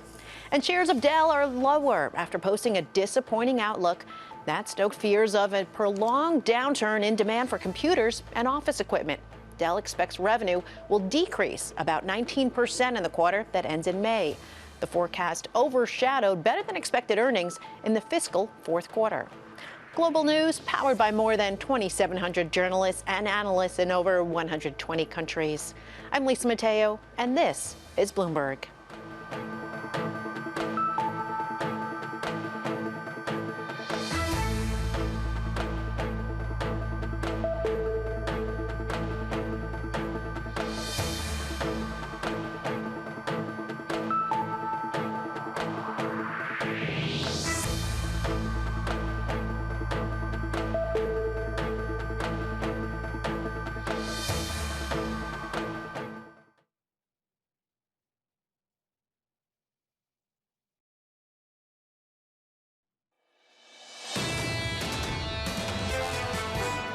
There's nothing incompatible crypto in our securities laws. Our securities laws were brought about to protect the investing public against fraud and schemes and manipulation. And it was through this idea of full, fair, and truthful disclosure. It's pretty straightforward, actually common sense approach to helping the public in investing. The head of the SEC, Mr. Gensler, he's been very busy the last couple weeks there with Bloomberg Technology. Great to see that interview yesterday. What I would respectfully suggest is many people that have been looking for regulators to step in have been saying what took so long, and just in the last couple of weeks, it has been a very active SEC. Briefing us this morning on crypto, on Bitcoin, but a really twisted view on a California bank is Katie Greifeld, who's on top of this story for those addicted to the story and those removed from the story as well. I had a Christmas Club account at Silvergate Bank in the early 1990s. Okay. I got a toaster. You know, they sent me the toaster and the whole thing. Silvergate Bank, am I right? It's a real bank? It's a real bank. It's been operating as a bank since 1996. Looking at the terminal, it has over 300 employees. And for a long time, it was just a bank, but it's in the last decade that it took this hard pivot into crypto, saying basically to these crypto companies, we'll provide you banking services. That was their pitch to sort of differentiate themselves. And for a while, it worked. I mean, they went public at the end of 2019 and 2020. The stock soared by well over 300%. And they were known as the crypto banks. So Lisa, what this means is if the Dalton brothers go in and pull out their guns, they say, give me your crypto? I mean, is that... I haven't gotten past the toaster and the Christmas Club that you're talking about. I'm not sure that I understand. And then, of course, this Katie's is banking from fantastic, another time and place. Fantastic response. Okay.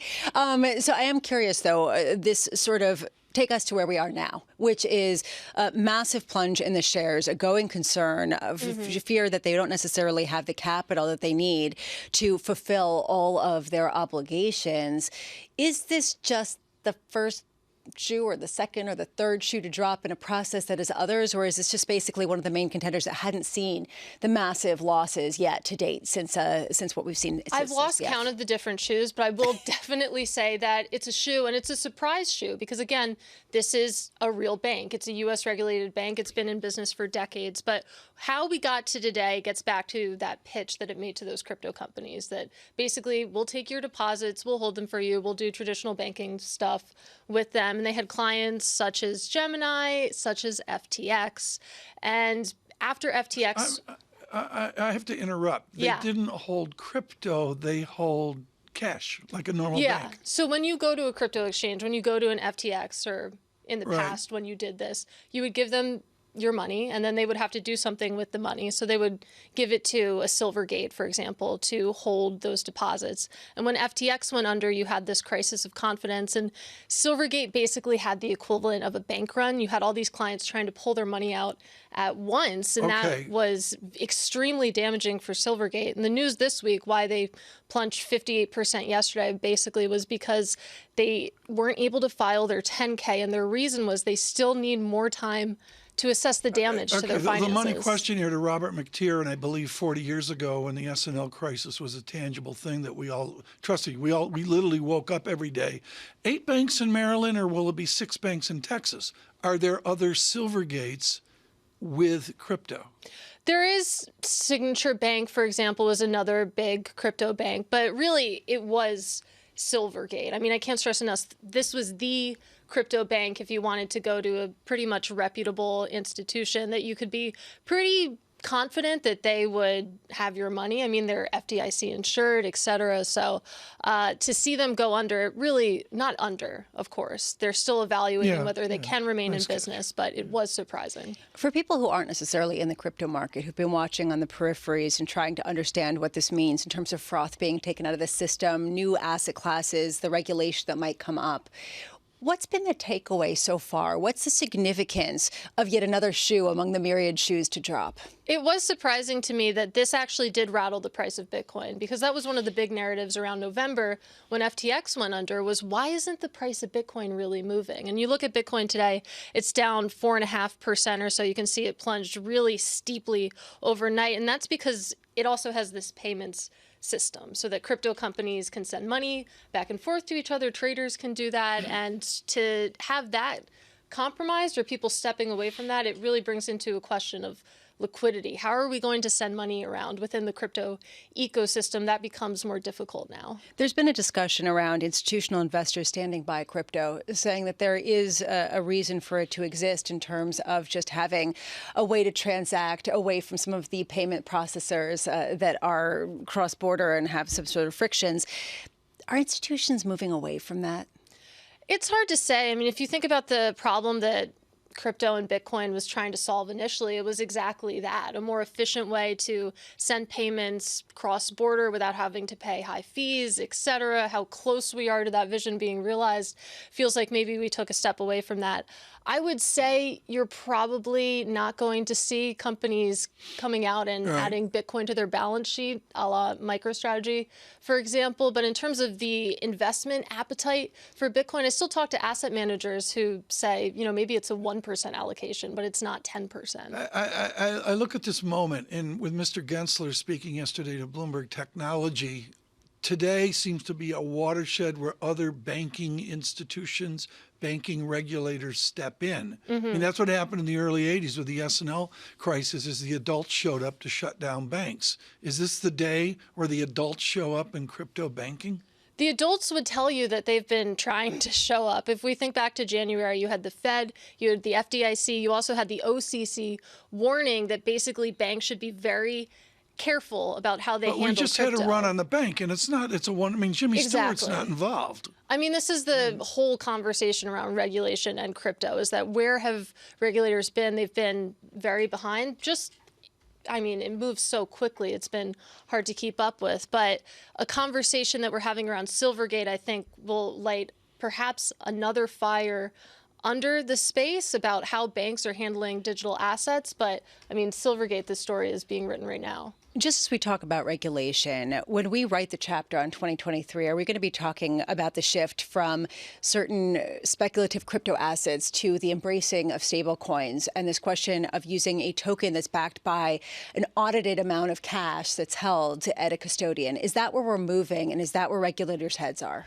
Stablecoins are where I spent a lot of brain power thinking about, because it is the crypto industry's safe haven asset. It's like the treasury of the crypto industry, really. The fact that they actually hold reserves, they say that they hold reserves, it's been audited theoretically, that's where you see the money going. We actually saw Tether, a lot of funds rush into Tether after the Silvergate news yesterday. I would imagine that stablecoins probably are top of the list, just because we're talking about billions and billions of dollars in stablecoins. This stuff trades 24/7. Does our audience into this, not into this? Do they need to monitor BitDog over the weekend? Maybe just for fun. I mean, I hope that's what I do it for. They're out and about. It used to be, I used to like to watch Bitcoin over the weekend because it's a nice read on risk sentiment, because it was so tightly tied to the U.S. stock market. That correlation has come a little bit undone in the last few weeks because crypto has all these idiosyncratic issues, but it is fun. You could pull it up. Well, don't be a stranger. Katie Greifeld, thank you so you. much. Really was some serious reporting here on the turmoil. We haven't done enough on this, Lisa, because I think I'm as guilty of this as anybody. To me, it's wicked generational. You know, fossils like me are going, are you kidding me, Miss Greifeld? Forget about it. But the answer is a lot of people are either in this or affected by it or believe it.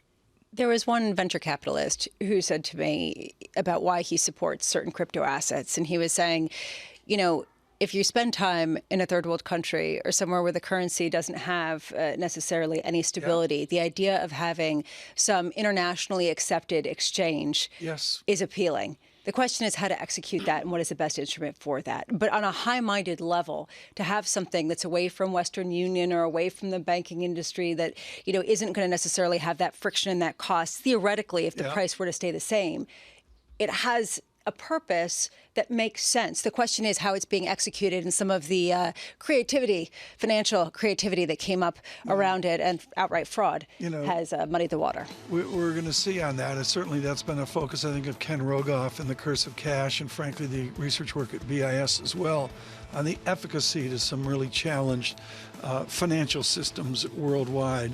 Not challenged is the equity market. Futures up a solid 24,000 on SPX, NASDAQ up 0.6%. Critical economic data at 10 a.m. Good morning.